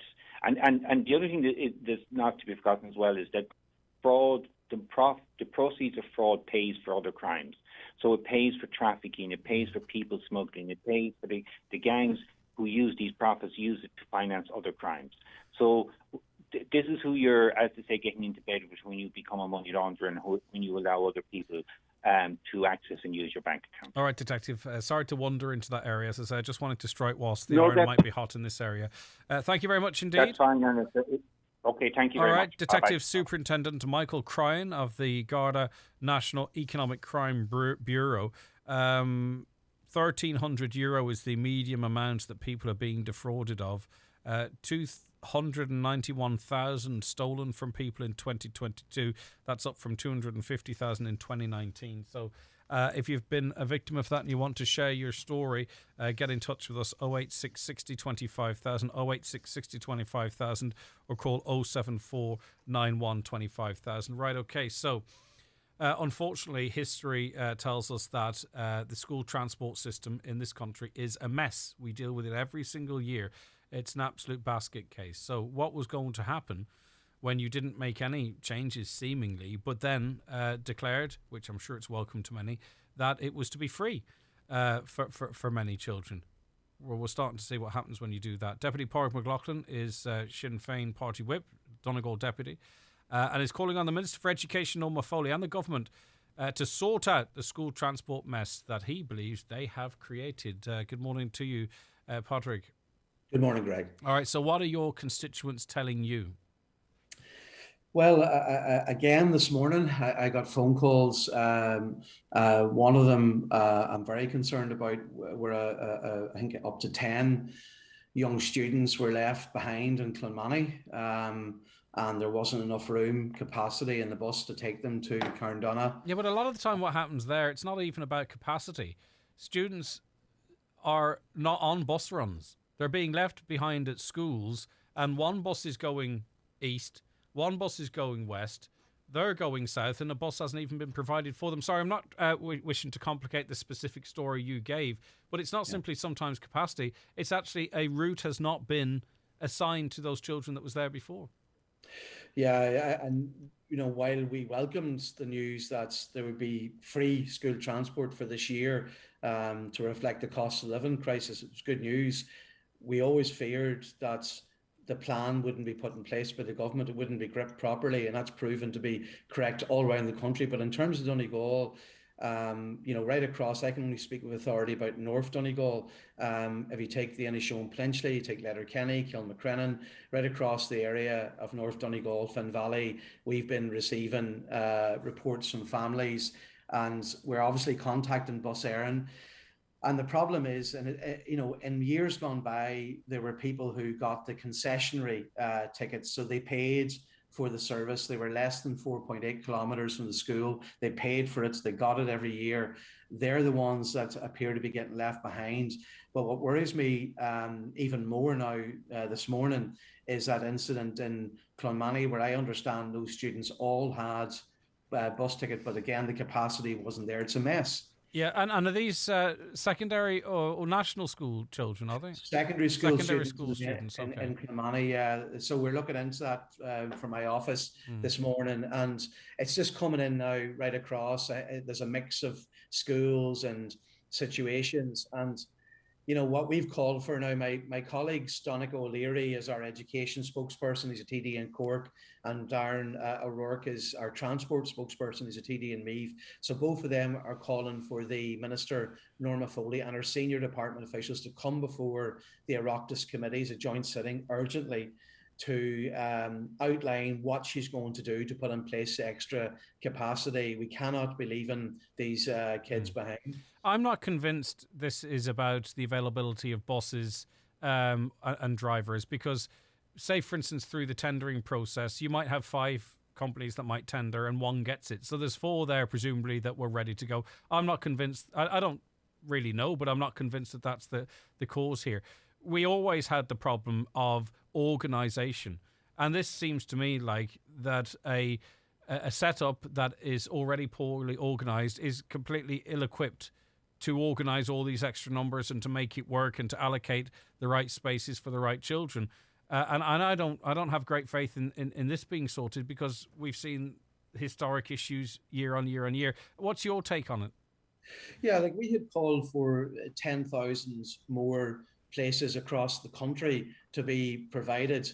But I have to tell you, from my own experience in the Department of Education, the department that deals with school transport, I've come across some mad situations. Remember the case in Memorial Gap, where you had students in Clonmany who were always going to Carndonagh Community School, and they were being asked to go to Buncrana, because as the crow flies, Buncrana was closest. But the road was completely unusable for a bus. Absolutely. If you had dangerous in the winter even. Absolutely, but they were insisting on it. Now, we turned that around eventually, but my God, I remember going down. We actually met with the minister at that time, it was John Halligan, for school transport, and the senior officials were standing over it. I mean, I couldn't believe what I was hearing. Now, we beat them in the end up, but that's what you're dealing with in that department, and it needs to be sorted out. Who does the buck stop with here? people will obviously maybe direct their anger at the name on the side of the bus or Bus Éireann. You believe the responsibility lies solely, do you, with the Education Minister? Yeah, it's about resourcing. I mean, Bus Éireann are absolutely overwhelmed. I mean, the parents that I was speaking to from different parts of Donegal this morning can't get through, can't get speaking to people. But they never could. Well, yeah, But they never could. That number in Ballybofey rang out for more people than... Yeah. This time of year in particular, I have to say every year it's an issue, but it's particularly bad this year. So I'm not laying the blame. We find the staff that we deal with in Bus Éireann very respectful and efficient when not we the email experience them. of our listeners, I'm afraid. Sorry, it's nice that they're Not nice to you calling, guys, but that's not the yeah. experience. And I have to speak on behalf of the people that listen to this program. That's not their experience. Yeah, certainly calling the service. I agree. I'm just saying to you that when we email them, eventually they come back and give us a response. But I accept that it's not acceptable. If you're a parent, for example, this morning where your kid has been left at the side of the road and you can't get through, that is not acceptable. So, but my point is that the resourcing of Bus Éireann by the Department of Education, by the government, is not there. It's not in place, and that's the problem. So the minister needs to be accountable. She's sort of been in hiding, to be quite honest with you, over recent weeks. This has been a crisis all around the country, not just in Donegal. And we need urgent intervention, more money basically given to Bus Éireann. I just think people on the ground could work better with bus companies and, maybe focus a bit more on getting buses on the right routes, and getting the contracts out there. I mean, there are people who don't even know if they've got seats yet. That is as much administration locally, I think, as it is funding from the Minister for Education. Not that anyone gets a pass, but we need... You're probably correct and I'm probably wrong, but we need to make sure that we're trying to fix the problem. Maybe it is the organisation. Yeah, I mean, listen, I wouldn't be... all I can say is that when we have sought answers over the years from the Bus Éireann staff in Donegal, we mightn't like the answers, but we got the answers. So I think the issue for me is that they're not resourced properly to provide the providers to deliver the service. And, what's frustrating is, just as a couple of examples, I've mentioned already the parents who always had a service, they paid for it. They thought they might have saved themselves money this year. They didn't think they'd be out even more money. Concession tickets from Artex seem to be the big problem. Concessionary tickets, I think it is. Yeah. That seems to be the big problem. I always got a bus ticket on a concessionary basis, but now I'm told that I won't know if I have a ticket or not. Constant emails to Bus Éireann are going unanswered. I just think a company of that size should redivert resources at a time like this to make sure people it's tough enough. Life is so tough without being able to get answers, and so on. A few more like that. I won't go through them, but regardless of whatever is the situation, Minister Foley needs to declare what's going on here and what needs to be done or what is going to be done to resolve it, because the pockets of anxiety across every community, something has to be done. Yeah, Greg, every year, there's hardly been a year gone by at this time of year now, August, September, that we haven't had some kind of a mess in some part of the county. It often is a whole parish that's affected and you need an additional bus. Nearly every year it happens. But when they announced the free transport, the alarm bells were off in my head. And sure enough now, there's actually more people being left behind this year than have been left behind another year. Chickens have come home to roost with that decision, which should have been completely positive. Okay, thanks for your time. I appreciate it. Deputy Padraig McLaughlin there. We'll track as the Dole gets back off the hollybobs what goes on there. Right, okay, another hour to come on the show, including the dozens of comments you've sent in. I'm so sorry that I haven't gotten to them yet. They're so important, they will be read out. But there's another important matter. That's the news. Let's see what's happening at 11 o'clock and say good morning now. Emma Ryan. Thanks, Greg. Good morning. A controlled explosion's been carried out on a suspected World War II grenade in Portadown. Bomb disposal teams cordoned off the Bridge Street area last night after the device was found by a member of the public who'd been fishing in the River Bann. The security alert is now over. Medical care patients who are entitled to free care have received more than €2,600 in refunds in recent years after being charged for blood tests by their GPs. Dr Dennis McCauley, GP chair for the Irish Medical Organisation, says the medical card scheme is for acute care and the refunds were in a very specific incidence. He said routine blood tests are not covered by the medical card contract. No decisions have been made with regards to the budget, according to a Cabinet Minister.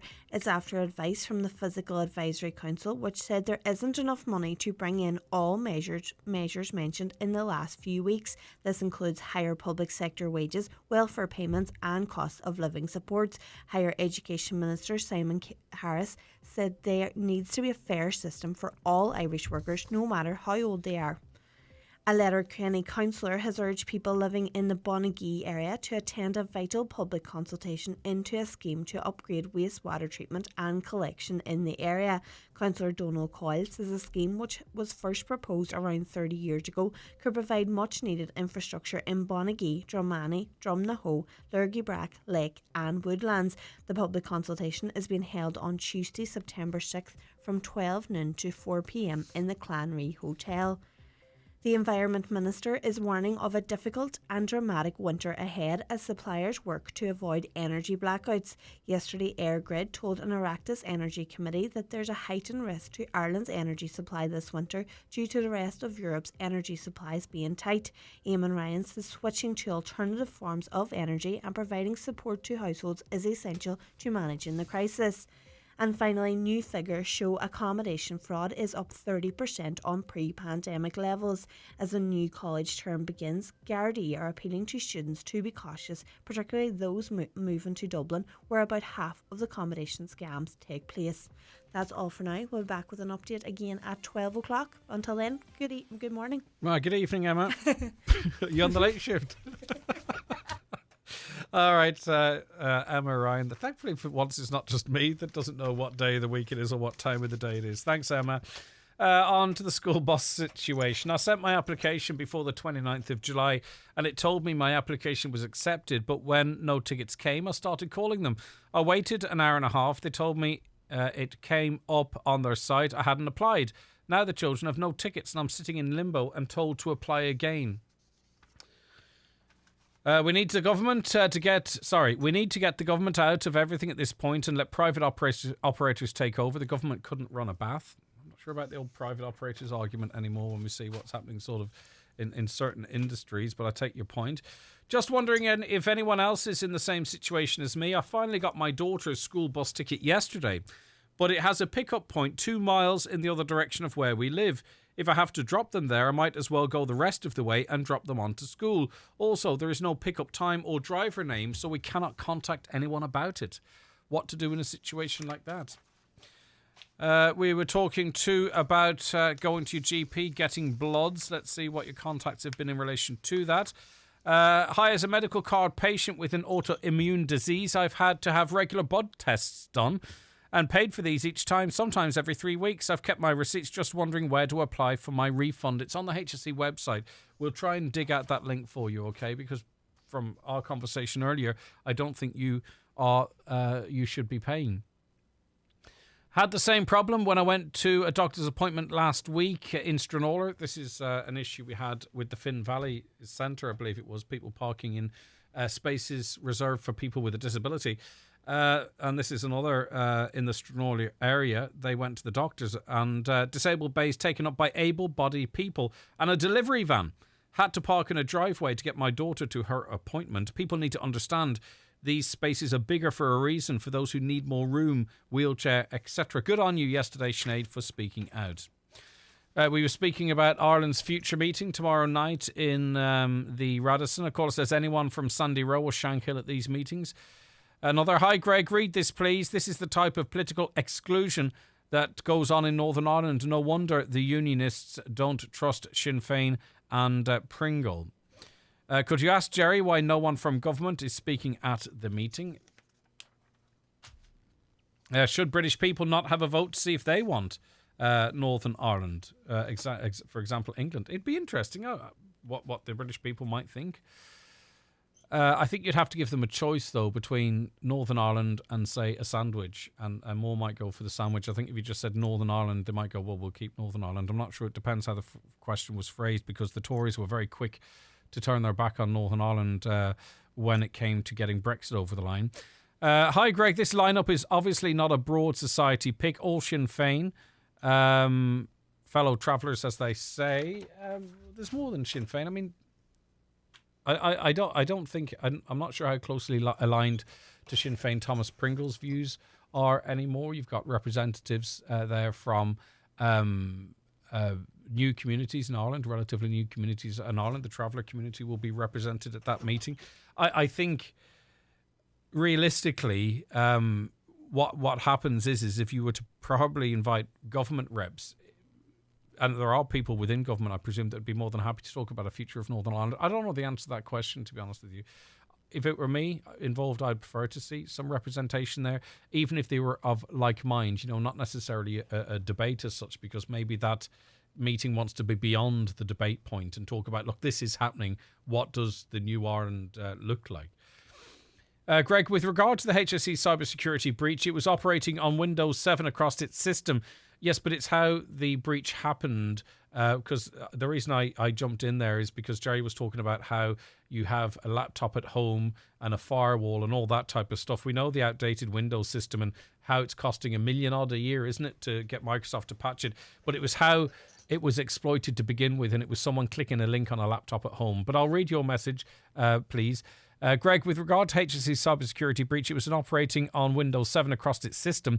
Security updates for Windows 7 stopped over 5 years ago, although we were paying Microsoft to support these older versions of Windows. But I take your point. They go on to say, while the CEO of the HSE, others like Secretary of Department of Health, receive over $500,000 in salaries each year, this is the system workers on the ground have to contend with. Didn't see anything about this in mainstream media, thanks. Well, I don't know if we're classed as mainstream media. I've been talking about the outdated systems, and I know about us having to pay and the figure we have to pay Microsoft. We've talked about this on the programme before. So I don't know in terms of mainstream. I have, in fairness, seen it reported elsewhere. A united Ireland is a non-issue for anyone who doesn't live along the border, believes this caller. 1/3 of the population now here wasn't born here, so they care even less. I think that's a terrible... If you believe that, I think I don't think that's the case at all. I think people who've moved here are very proud to be from here. I speak to them all the time, but I accept what you're saying there. It's time to live in harmony and forget about a united Ireland. There is more important things. Yeah. Can I go for surgery in Spain with private insurance, or can this only be done through the HSE in a public way?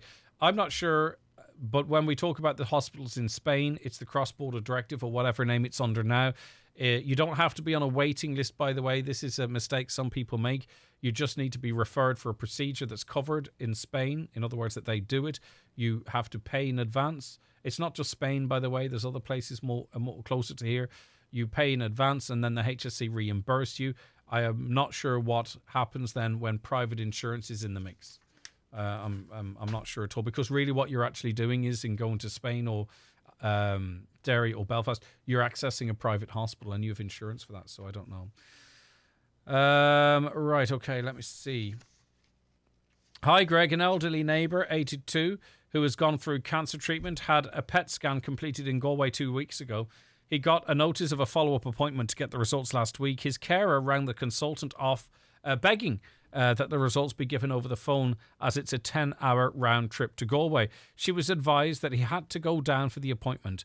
They left Donegal on Monday morning at 6 a.m, arrived in the surgery to be asked as to why they were there, and subsequently told the results were not to hand. The nurse advised them to head home, and if she got them, she'd ring them.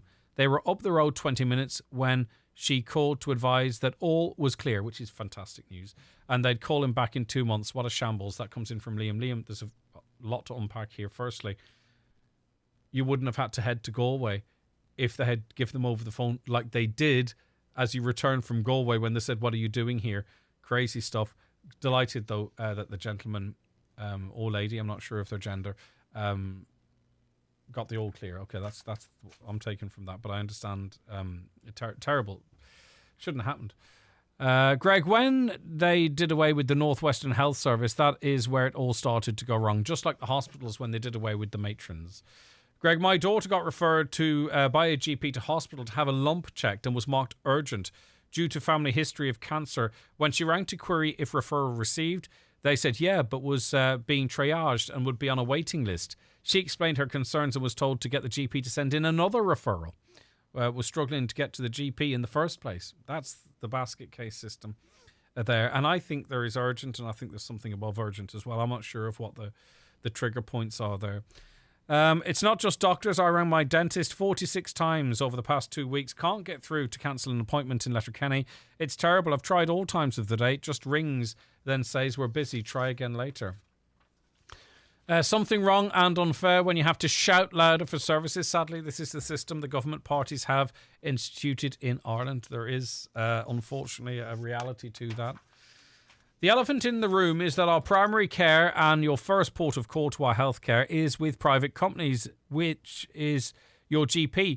Then consultants are double jobbing within the private sector and have too much power within the health system. Unless we build a state healthcare system, we will always have these issues. I disagree with Dr. Macaulay Ree, the staff at the hospital. A consultant recently told a patient he was there for happy pills and there was nothing wrong with him, making him very reluctant to return to the hospital, when in fact he did need medical attention and then was taken to theatre for surgery. I think doctors have replaced the attitude of the Catholic Church, and how dare you question me. I know too many perhaps individual cases. I have no question of the staff trying to do their absolute best, but know too many situations that sort of, the majority of people go in there and this is their positive experience and blah, blah, blah. I just know too many personal situations or situations I know personally where it seems different now. There's something different now compared to last year or the year before, maybe even 2019. Let me see. Right, yesterday we asked you the question on our social media. It was our poll. Dress codes have been implemented in some pubs in Dublin, and I'm sure elsewhere. They prohibit consumers from entering the premises if they're wearing a tracksuit. We asked you, do you think this is a valid reason for refusing entry? Well, blow me down with a feather. 66% of you think yes. 2/3 of you believe people shouldn't be allowed into certain premises if they're wearing a tracksuit. Maybe I'm just have a different way of thinking. On Instagram, 60% of you believed that was the case as well. Some of your comments on Facebook: I thought all pubs had a dress code, neat dress essential, not track hoodies or runners, especially at the weekends. Okay. The person in the tracksuit, money is the same as anyone else's. That's what I think. I know a man who was refused into a pub in Derry for wearing shorts to his knees. Okay. Yes, tracksuit is for a gym or sports event, not a nightclub or a pub. You wouldn't wear a tracksuit to a wedding. Good to have dress codes. Another, well, it doesn't, it does say never judge a person on what they wear. This is a stupid idea. People should be allowed to wear what they feel comfortable in, whether it's going to the shop or a pub or a nightclub. And another, I remember a friend of mine being refused entry to a pub in the late 70s because he was wearing Fiorucci jeans? Fiorucci. Pardon my ignorance. Never seen that word written down, never heard it as it's being read in my head. But anyway, they were wearing what sounds like a fancy pair of jeans. They also had a €200 leather jacket on, which was a lot of money back then. But they were going to let me in a suit. I paid €1 for it, or £1 at the time, a punt for it in a charity shop. There you go. £300 or £400 punt outfit versus a £1, £1 punt charity shop suit. And the suit was okay, but the other not so much. Our poll today, by the way: household chores are the cause of arguments for 39% of couples who live together, apparently. 45% of women say they do most of the work. 41% of same-sex couples say there is an imbalance. Does this happen in your household? Go out and check the poll out on Instagram and Facebook. Get involved. Just before a break here, petrol and diesel going up daily. It's a joke now, and the government doing nothing about it. Well, unfortunately, it's going to be hitting €2 a cent, €2 a litre again. We're going to be back in that space again very shortly. That's just the direction of traffic. Do you suffer from high cholesterol, menopause symptoms, digestive issues, anxiety, aches and pains, or a lack of energy? The highly trained team at The Natural Way Letterkenny can provide advice on natural remedies for a number of individual health issues. The Natural Way also has its own brand of herbal treatments to help fight fatigue, relieve digestive discomfort, maintain a healthy immune system, and alleviate common menopause symptoms. The Natural Way at Letterkenny Shopping Centre, your one-stop health shop.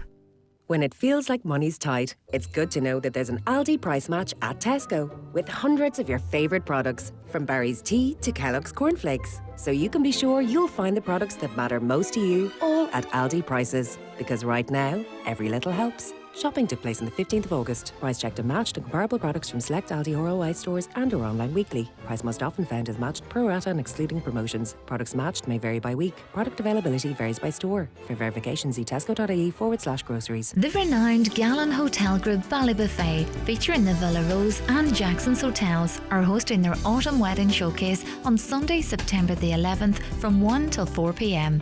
Take the opportunity to view both venues fully dressed and meet with the wedding teams. Find out more on gallongroup.com. Fleming doors, not flaming doors. You know, garage doors, agri doors, insulated doors, milking parlour doors. Fleming, providing engineering solutions since 1860. Fleming, 91 48 234. Are you worried about trees on your property? Northwest Forestry Services Ballybuffet are fully insured and have over 40 years experience in dangerous tree removal, tree felling, surgery and stump grinding. For peace of mind, call Northwest Forest Services Ballybuffet for a no obligation quotation on 913233. It's Aldi's best value back to school event ever with up to 45% off this week's Aldi Savers. Cassidy's share bag was $1.79, now 99 cent. Plain white napkins was $1.19, now 69 cent. Dairy Fine chocolate was $1.49, now 99 cent. Choco or Honey Hoops was $1.39, now 99 cent. Pasta sauces was $1.89, now $1.49. And spaghetti was 99 cent, now 69 cent. Aldi have savings after savings after savings. Just saying. Donegal Local Development Company is hosting a showcase event called Celebrating Donegal Business in the Clanry Hotel, Letterkenny on Saturday the 10th of September from 12 noon to 4 p.m. This event is free to attend and features the very best in local businesses. Find your perfect tradesman, beauty product, gift idea, outdoor adventure and much more, all in the one place. Come along and support your local businesses on a day that's guaranteed to be fun for all. There's lots of spot prizes and face painting for the kids. Make Celebrating Donegal Business your business this September the 10th.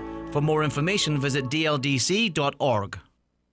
Okie doke, right. Now, Letterkenny councillors urging people living in the Bonagee area to attend a very important public consultation. It's into a scheme to upgrade wastewater treatment and collection in the area.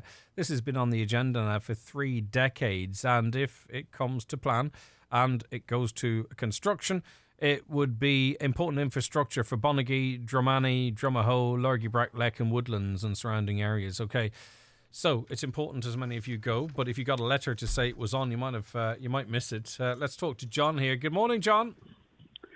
Morning, Greg. Right, how important do you see this Bonagee sewage scheme?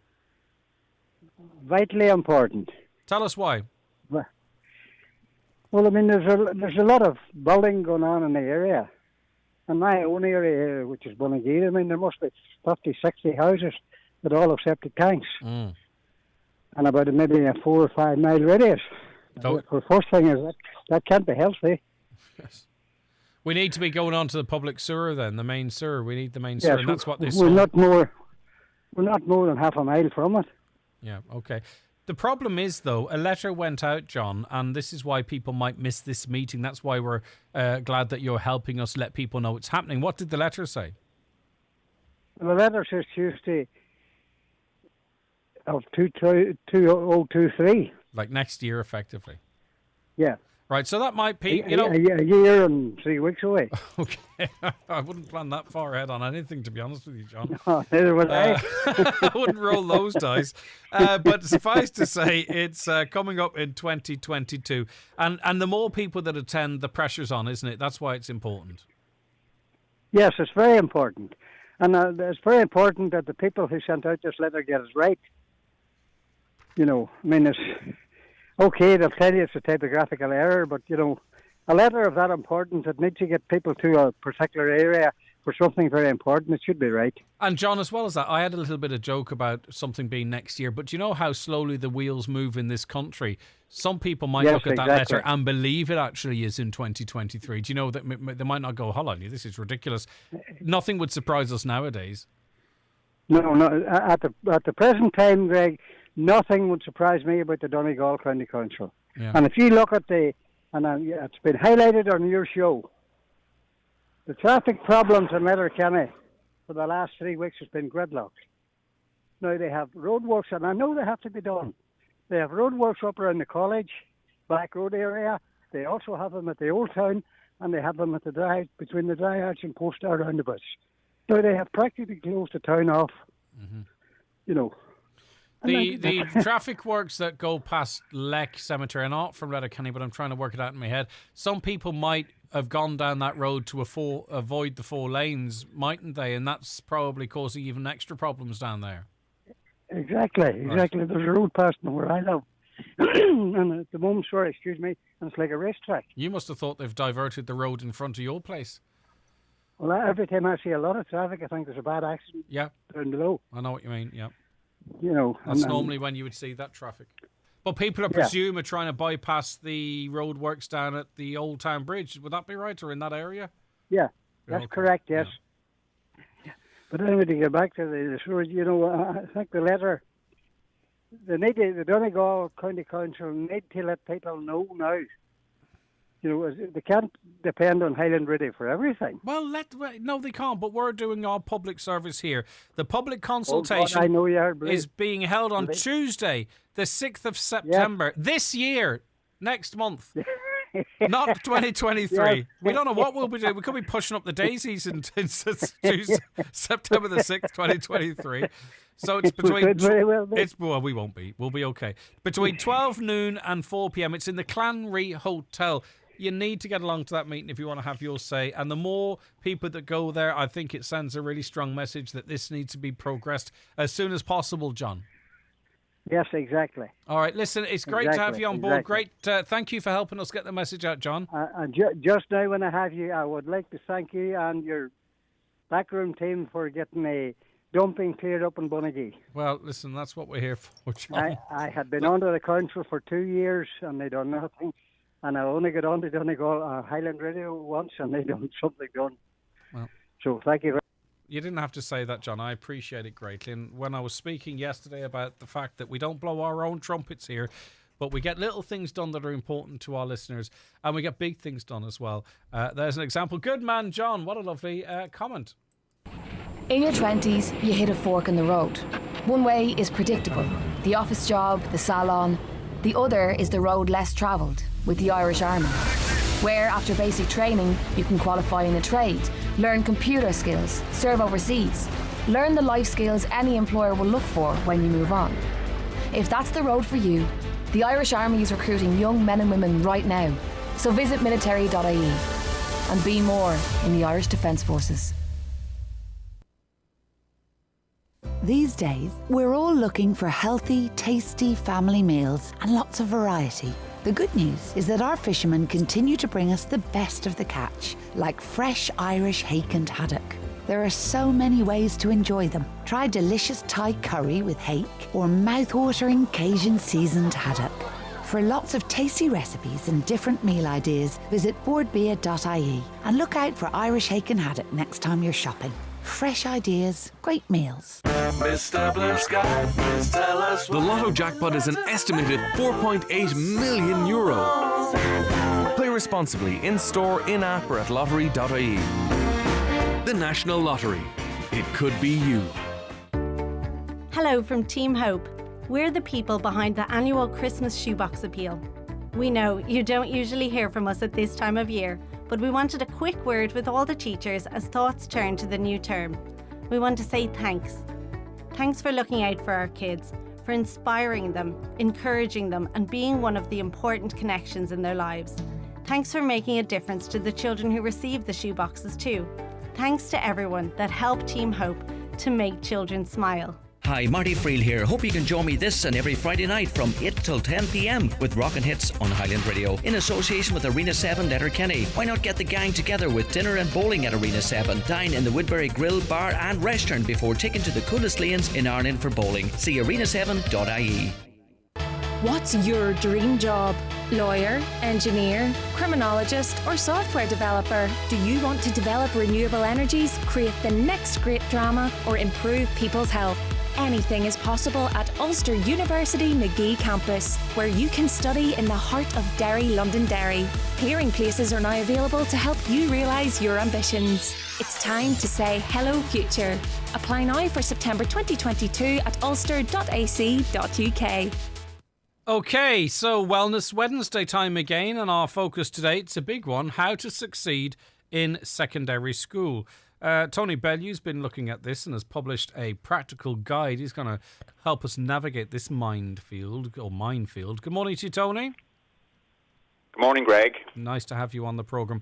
Tony, I think guides like this are very useful, because obviously it's all about the children, but they're probably not listening, so who cares? It's about us, the adults. It's about the parents and guardians and caregivers. Because, I think particularly someone like me who didn't do very well in secondary school. I struggled in secondary school and I left early. But that means maybe I even want extra better for my children. But I'm clearly not tooled up, maybe, to do the best that I would want to do for them. Does that make sense? And that's maybe why guides like yours will help me be a better dad. That makes a lot of sense to me, Greg. I suppose the origins of my book go back to when I was a very young teacher back in the 70s. Business subjects was my area. And I remember thinking we'd very large classes then, and I remember thinking that, I'd love to be able to help students, say, who were struggling, that were coming in without their homework done or whatever, but obviously we're very busy in school and we're trying to get the course done, and we just don't have the time to be listening to students on a one-to-one basis like that. So I remember thinking at the time, at some stage in the future, I would love to get involved in something like this. So roll on a lot of years, nearly 40 years later, when I retired as principal 13 years ago, I set up a one-to-one mentoring service where I suppose I was looking at students' lifestyles, so everything to do with students' lives outside of school, but to do with school. So probably over the last 13 years while I was doing this, I've listened a huge amount to what's going on in the heads of students. I've worked with nearly 200 students during that time, and I would work very closely with each one each year.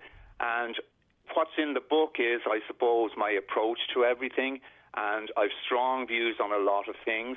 And one of the big things in the book is bringing structure to school, to students' schools, to their lives outside of school. Mm-hmm. And how I came on that was, I thought, how we organise their lives in school. There's a timetable every day. The bell goes, they go off to Irish class, and another bell at the end of that, and so on. And I discovered listening to students that, even the very good students, they struggled a bit organising themselves outside of school in relation to homework, study and revision. So I looked at that very closely, and I think it's extremely important that each student bring structure along with their parents working with them on this. Okay, with that in mind, and we'll tease that out a bit, Tony, just interested in your views, because I'm thinking of that. It sounds perfect, but there's a lot of students listening, or parents, their children might not get home till, long after the school day's finished between buses and stuff. And maybe their situation might be different to someone who walks 100 yards to the school. Are we working and trying to adapt around maybe not a fantastic structure in terms of how the balance between in-school learning and what we might learn and study and research at home? Like, do you think, I don't want to complicate it because we're going to get to the practical stuff too, but is the system itself, are we trying to sort of sometimes push a round peg into a square hole? No, I don't think so, Greg. I agree with what you're saying there, and every student is different. What I suggest they do is that you look at the important things outside of school-related matters, first of all. So, like the travelling to and from school, that's obviously part of the plan.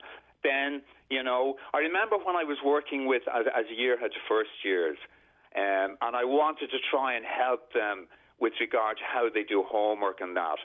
And I remember the second I mentioned the word homework, they kind of, their shoulders dropped and they kind of lost interest. So I kind of said, right, I want to hear about the interest you have out. So in the school I was in, soccer was huge. So I said, hands up those who play soccer, and all the hands went up. And then, who plays for a team, and most of the hands went up. And then said, right, I did a template in front of them and got them to put in, when they have soccer training, when they have the matches, and then we included if they were going to the scouts or whatever other interest they had. So we filled in that, and then we looked at filling in, and not a huge amount of time in first year, but a small amount of time. For me, it is kind of 3 little half-hour periods. And they suddenly embraced that. And the fact that they saw that we were, including the things they really wanted to do as well, they bought into it. And, I agree, it takes a lot of planning. And, lives are very busy now with all students, but it can be done if you have a mind to do it. All right, let's be harsh then. Do we make excuses sometimes? Do we sort of, do we drill it down to the most, well, I can't help them with the homework. It's 20 years since I was at school, or, they're given too much homework, or do we sometimes maybe not assume as much responsibility as we should? In other words, rather than... let's be solution focused. We have some solutions here. Let's start adapting them and see if they work for us, rather than sort of, as I say, drilling it down to the emotive stuff. Yeah, no, I agree with what you're saying there. Parents are so busy, and it's very hard, and particularly if they've a few children, it's hard to give time to them and so forth. But, they have to, particularly when they're very young, I see it as a progression through secondary school. There needs to be a lot of hands-on with first year students. You don't necessarily have to be doing the homework, with them, but you're watching carefully and you're there to help, and if they have questions and so forth. The thing I see it with my own, I've got 8 grandchildren. I see it with my daughters, and they've 4 children each, and trying to organise them and all that. And I totally understand that. I remember as a parent as well. And I think, we've got to try and get across to the children that, doing homework is very important. It's not just something you just start doing and get done and out of the way. But there has to be the encouragement from parents, and I understand too that it's very difficult to give the time to, but it's very necessary. Right, and also too, before maybe we start running through some of the things we can do, I think often, and you see it in the media when the Leaving Cert results are out, where, fair play to them, but people who get, 7 or 8 A's or however it is are celebrated. I don't engage in that. I'm not a big fan of that, to be honest with you. I think it's about everyone reaching their potential and being given the space and support to do so. So is that what a book like this is about? It's about getting the best what Greg can achieve, and getting the best what Tony can achieve. They might be 2 different things, and they might be perfectly fine for each of us. But is it about, in a time-managed, stressless way as is possible, and stress does come with it, and that's part of our learning progress, is it about setting out that we achieve what we're capable of? It is totally that, Greg, and that is the starting point. Like as I said a few minutes ago, every student is different, and it's all about each student realizing their potential. And as far, most students, all students, in fact, are capable of achieving a lot. And there are different levels. During the last 13 years, I've worked with a wide range of students, a lot of high achievers. I've worked with students that are targeting medicine, and that's a very high points. And then down to students that, just want to get by. They just need to get, maybe, a pass in their Leaving Cert to go on and do whatever they want to do after school. It's all about, having the target, and then, I don't advise students to be focusing on, the results. The results will take care of themselves. If you plan well, trust the plans you have in place, and commit to the plans. And, I totally believe in that. And, I break the year up in each year, whether it's first year or sixth year, into, 10 periods for first years, but 11 periods for Leaving Cert students and Junior Cert students, because that period just before they start the exams is really important. So to answer your question there, yes, every student is different, and every student can achieve. Yes, but the framework works for all, I imagine. So the book is about planning, and I think it's start as how you mean to go on. It's like making your bed in the morning. It's a great start to the day, and you come home and your bed's made. You in the book, and it's not a big book, by the way. It's not necessarily something that has to be all bitten off at the one time. But it's about setting up a structure. A lot of it makes sense, and you take people through it step by step, allowing adequate time for homework, study and revision, blocking off time for leisure, sporting activities, family time, rest and recovery to ensure a balanced life. A balanced life. So you can see the wood for the trees, that it doesn't become overwhelming, that you have a positive target to work towards. Is that the motivation there? Exactly. Yeah, you sum it up very well. It is about that. And, one thing that I think you'll find interesting is that a student that I was working with about 5 or 6 years ago said to me that his head is full of the work he has to do, and when he's doing work, it's distracting him. So I thought about, how can we solve this for Shane, what's the student's name?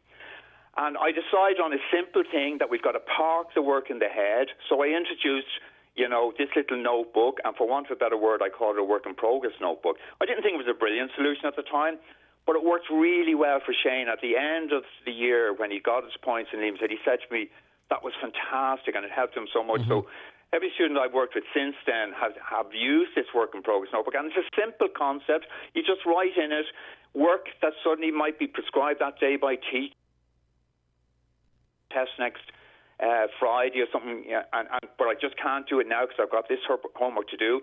So you write it in there, and then when you have time available, you have a look in what's written down in the work-in-progress notebook, prioritise, and then do what's most important. And a thing with me, when I talk about the schedules of work they have and each day, they do that irrespective of homework. So, if some days they've very little homework, so then's the time to check into the work-in-progress notebook and also to do some extra study and revision. So again, it all comes back to what you said, Greg. Is that in the space, Tony, of work ethic too, in that, because you've got a light evening homework, it's not instantly, right, I'm on TikTok with the feet up, that there's an ethic there whereby you say, right, this is an opportunity for me not to kill myself, but use this time to my advantage, to give a bit of ownership to the person for their education. Is that the sort of psychology there? Exactly, and it's about the student gradually taking responsibility and doing exactly what you said. When they see now, I've my homework done, I've got 3 sessions in my plan, and now is my opportunity to do an extra bit of work, be it something from that work-in-progress notebook or some extra study and revision. So exactly that. A lot of the time, and you talk of busy lives and all, and it is true, but sometimes maybe we can lean on it a bit. We only really find out what's going on if maybe a note is sent back or something, or it's a phone call, or when there's a parent-teacher meeting. I think you talk about the importance of ongoing monitoring of progress. Is that the student or the parent, and how do we achieve that so we don't get the big shock at the end of a term? It's both.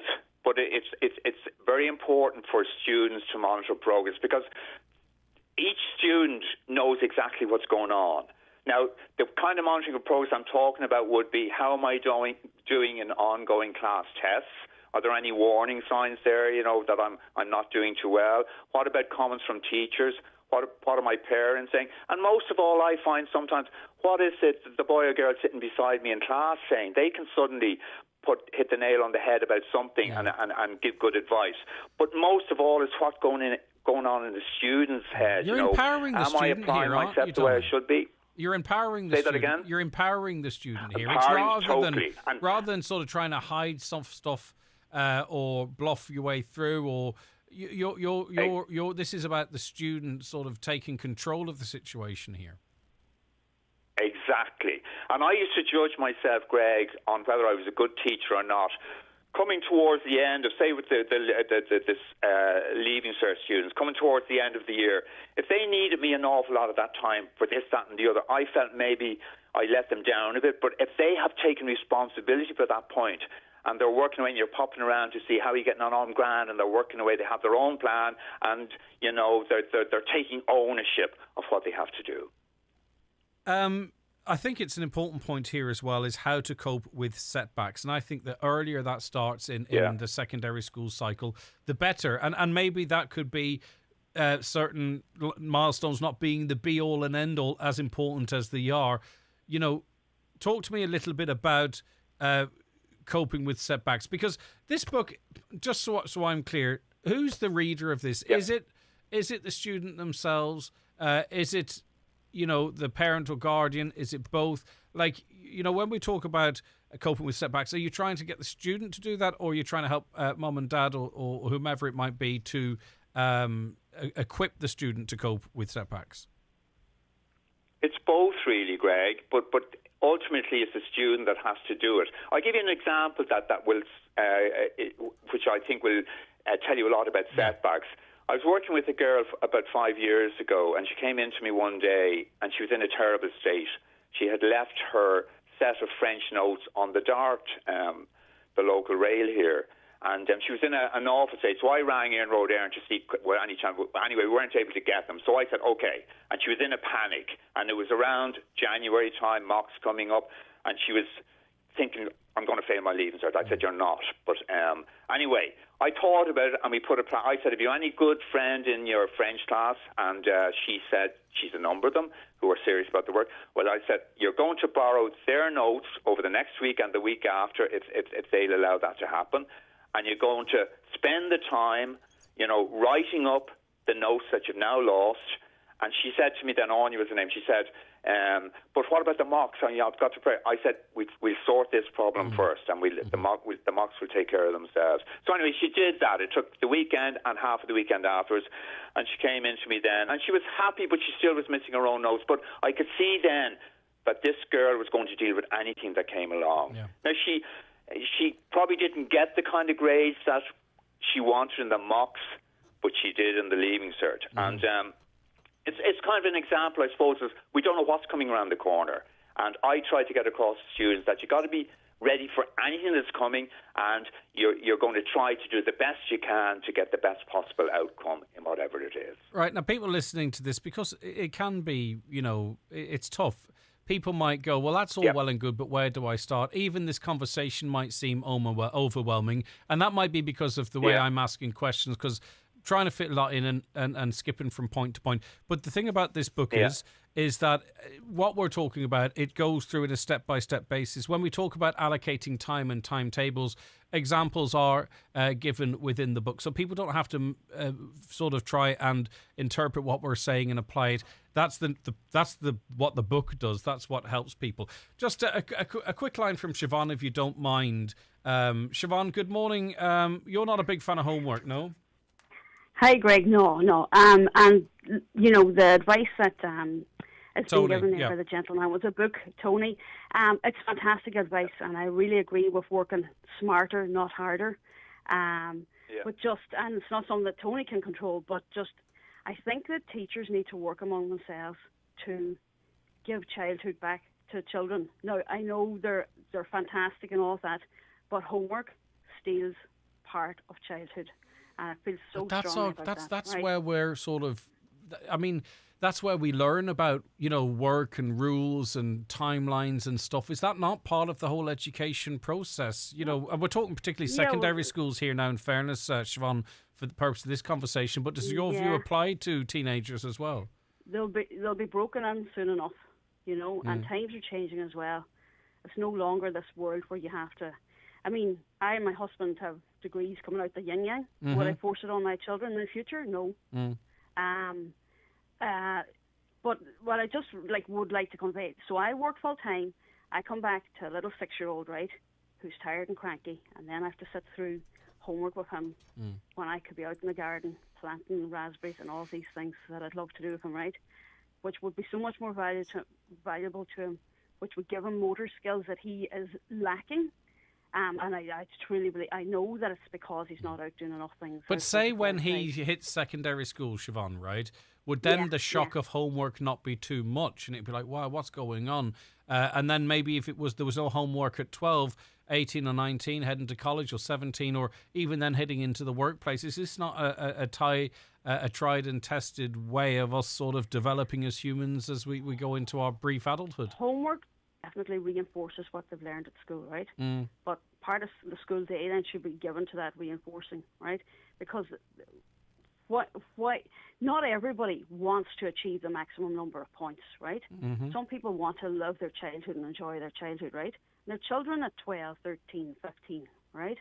There's far too much focus. Now, I'm sitting in the heart of South Dublin right now, absolutely surrounded by everybody obsessed with points with the school of grains, with all this stuff, right? Mm-hmm. And I mean, if they need that many grains to get, the leaving cert's easy, right? So I mean, if they need to put that much into it, maybe they're just not fit for the degree that they're aiming to do anyway, right? But and it's per Tony. It's not on Tony's book, which I actually, if we're at that stage, I would buy it. I absolutely agree with if you have to do this stuff, then organise it well to have more pleasure then with the remaining time. It's an interesting and well-considered point of view, Siobhan. Tony, I mean, maybe you're from the school of tough love, or I think this kind of talks to what I said from the beginning, trying to get the circle of life into the square hole of school, if you know what I mean. That's kind of Siobhan's touching on what I was talking about. And I get what Siobhan is saying there about, and what I'd say about very young kids, I think, the amount of homework, or time spent, which will be very little. And if you plan that well, too, you have time for all the other things you want to do. And it gradually then increases as they go through primary school and then into secondary school at the start with first years. Like my little plan would have 3 half-hour sessions. And there's a huge amount of time around that, if it's structured right, and you gradually build up. Because, we can't mollycoddle the students too much either, because they have to produce the goods at the end of the day. So gradually through their journey through secondary school, which is what I'm working with, they're gradually, taking more ownership, as I said earlier on, taking more responsibility, and they see then, how they're going to benefit from this. And Siobhan is right in a way. It shouldn't all be about getting very high points, The results will take care of themselves. And as we said earlier, Greg, it's about each student realising his or her potential. Yep. Okay. Listen, Siobhan, thanks for your input, by the way. It's a lot of people will go, yep, Siobhan's right. And I appreciate your time as well. And thanks for listening, Siobhan. Tony, thank you for your time as well. Your book, How to Succeed in Secondary School, a practical guide. If, as I said earlier on, I don't know how it would have affected my outcome, but it is all there. People don't have to work it out from our conversation. People can go through the book and they'll... Firstly, you describe where you're coming from, then how you do it, how you implement it, and what can be achieved from it. So thanks for your time. I presume it's the usuals. Exactly. It's available in all the best... Just, Greg, that it's available in all bookshops. That's what I was going to say. But it can be got directly from the publishers, Open Press, so on their website. ORPEN Press. Have a great day, Tony. All right, take care. Bye-bye. That's Tony Bellew there, and that is the end of this Wellness Wednesday. Well, we told you on Friday morning, didn't we? Dara Calleary was a shoo-in to return from the ranks. Many within Fianna Fáil, certainly in the Dáil, thought that he was hard done by and that he paid one of the biggest prices. And we saw what happened with investigations and all that kind of stuff. And legal people being perceived legally, people felt Dara Calleary was hard done by. But he is back as a Minister of State. He's replacing Robert Troy, the new Minister of State for Business Regulation. So you heard it here first, folks, last Friday morning. This caller says it's been confirmed that Dara Calleary has been appointed Minister of State to replace Robert Troy. This is just over 2 years after his own resignation from Cabinet after attending the controversial Oireachtas Gulf Society dinner in Clifton. This caller believes this would only happen in this country. It really is time for change. All right, what do you think? Has his time been served, though? And as I say, he got a tough deal compared to the others that attended it. Right, shall I take... I'll have to take a break. You can sit back down, Caroline. This week's Business Matters, we're dipping back into the archive. Kieran will be back with us next Wednesday. Where are we going today on the magical trip of the Business Matters archive? Well, Kieran is going to revisit his chat with Mary Bradley, owner of the well-known Pat's Pizza, which she set up in Letterkenny with her husband Pat in 1984. Now, during the interview, Mary revealed that after many months of deliberations, she had decided that Pat's on the Square, which closed during the pandemic, would not be reopening. The podcast was first aired back in May. It's an interesting story, and we know Mary, because she's been a guest on this show, is an interesting person. So if you want to go on our website right now, that dip into the archive has just been loaded up onto the website in the playback section. Looking for a course to study in September? Discover CAFRE, the College of Agriculture, Food and Rural Enterprise, Northern Ireland's specialist agri-food and land-based college. Study agriculture, food, horticulture, equine, floristry, veterinary nursing and land-based engineering. With 3 campuses at Greenmount in Antrim, Loughery in Cookstown and Enniskillen. We've a range of courses available from level 2 through to master's degree. Visit cafre.ac.uk to find out more. Do you know how green skills can benefit you as an employer? Skills to Advance has a range of green skills courses that will help make Irish business greener, improve cost savings, competitiveness and profitability, develop new skills in your team and access highly subsidised training. For more information, contact your local education and training board or visit skillstoadvance.ie. Boost skills, boost business with Skills to Advance. Brought to you by Sulis and the ETBs, an initiative of the Government of Ireland. My elbows are tingling. That can only mean one thing. Someone just bagged a big win at TK Maxx. Today it was Kate with a big name bronzer and a chic new toaster. Scandi inspired, don't you know? Delightful. Head to TK Maxx today to bag your own ridiculous quality bargains. Big brand wins in home beauty and fashion in store now at TK Maxx. What's your dream job? Lawyer, engineer, criminologist, or software developer? Do you want to develop renewable energies, create the next great drama, or improve people's health? Anything is possible at Ulster University Magee campus, where you can study in the heart of Derry, Londonderry. Clearing places are now available to help you realise your ambitions. It's time to say hello future. Apply now for September 2022 at ulster.ac.uk. If you're having any hearing difficulties, at Donegal Hearing Clinic we can help. If your hearing loss is slight but you want to look into it, or it's got to the point where you've no other choice, we'll do what it takes to resolve your problem. It may be as simple as a wax removal. Donegal Hearing Clinic, Pierce Road, Letterkenny and Milltown Business Park, Buncrana. Call us on 07491 88470 or visit donegalhearingclinic.ie. Life sounds brilliant with Donegal Hearing Clinic, Letterkenny and Buncrana. At Curry's, we've got Ireland's largest range of laptops, like the 11-inch HP Stream, now €199, save €70. Or save €150 on the HP laptop with Intel Core i3, now €519. And get a free one-for-all gift card up to €150 when you buy selected laptops. Get in-store or online at currys.ie. T's and C's apply. Hello, how can I help you? I'm looking to claim on my insurance policy. Okay, and what type of chip do you need to claim for? It's not a chip. I was in a minor accident. And was your windscreen chipped in this accident? No, it's just my backlight and the bumper. So your windscreen is not chipped? No. Unfortunately, our policies only cover chips. Do you get the feeling that you're not getting the right cover? Well, at Local Insurance, we are Irish owned and understand your needs. Call us today for a bespoke quote on 0818 894 444. Local Insurance, we'll get you sorted. The Local Insurance Network, DAC Trading's Local Insurance, is regulated by the Central Bank of Ireland. Local Insurance is a tied insurance intermediary of Acorn Brokerage Limited. Acorn Brokerage Limited, trading as Acorn Insurance, is regulated by the Central Bank of Ireland. Our caller says, I'm in Turkey and had an ongoing problem with a hospital consultant. It took 5 months to get a private appointment, took my passport and went to a private hospital, met an interpreter who checked me in, brought me to the consultant, sent for an x-ray and blood tests, received results after 2 p.m, given a prescription, and it all cost €75. I'm fine now, which is good to hear. Morning, Greg. All my children went to secondary school. Once I applied for their school tickets, I never had to apply again. I got a ticket in a few weeks. Thankfully, I've never had a problem with Bus Éireann, I can honestly say, Greg, and I'm delighted, and fair play to whoever you're dealing with in Bus Éireann for making that a simple process for you. Has there been any update on when frontline care home staff will be getting the €1,000 COVID bonus? Public sector pay agreement sorted, but no word about this bonus. We'll see if we can get anything else. Back to the school buses again. Our child is in St. Eunan's. We got and paid for a concession ticket up to this year. Now our son has not got a ticket. The private service is quoting €33 per week return, €1,100 for the year.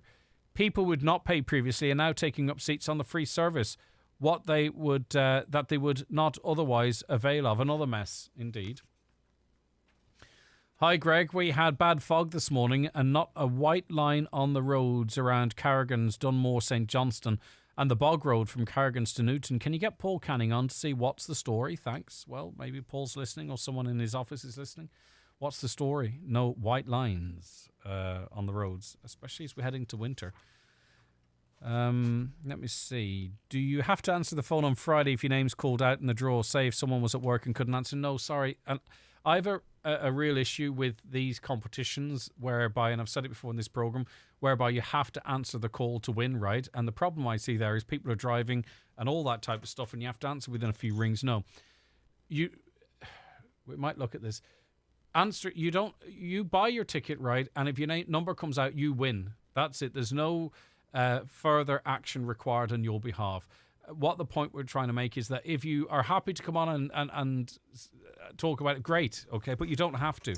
No one has to come on radio to win the $2,500 on Lee Gucci's show on Friday and the 10,000 on my show. And sorry for any confusion in that. I won't be calling anyone, but we will call you to see if you want to come on, okay? So we don't need any confusion, but there is some. You don't have to answer the phone. If your ticket comes out, you win. How's that? Health service, same as the law here. The more money you have, the more likely you will survive or win. Is this equality? No. And let me add to that. Dependent on where you live, the more likely you are to live. Okay, so there is a postcode lottery, an air code lottery when it comes to what medical condition you have and your survival rates. Unfortunately, that's a fact of life. It shouldn't be. It is. But also the better resourced you are, then the more likely you are perhaps to get the care when you need it. I got a text message last week that I was a close contact of COVID and asked to click on the link. Thankfully, I knew it was a scam, but you could easily be caught indeed. And you see what they do. They try and get us with emotive stuff. Who is it? Who have I been close to? When? Don't click any links in an email or a text. Don't click a link in it because you will be defrauded, potentially.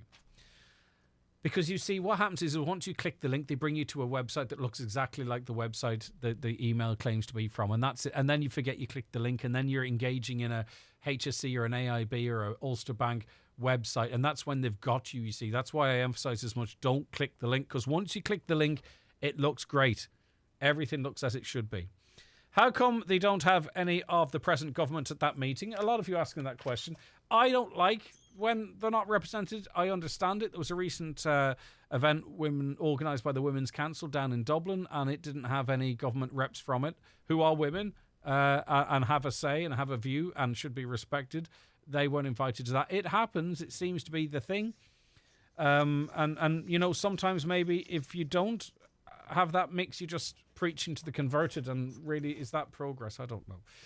Okay, listen, that is all I have time for. It's all we have time for on the programme today. It was another really busy show. I don't have many of your comments to carry over, but if you didn't get your hear your comment, stay tuned for tomorrow because we will read them out. John Breslin's coming up around the Northwest after the news at 12, so that's for your enjoyment. We'll be back on the programme, this programme,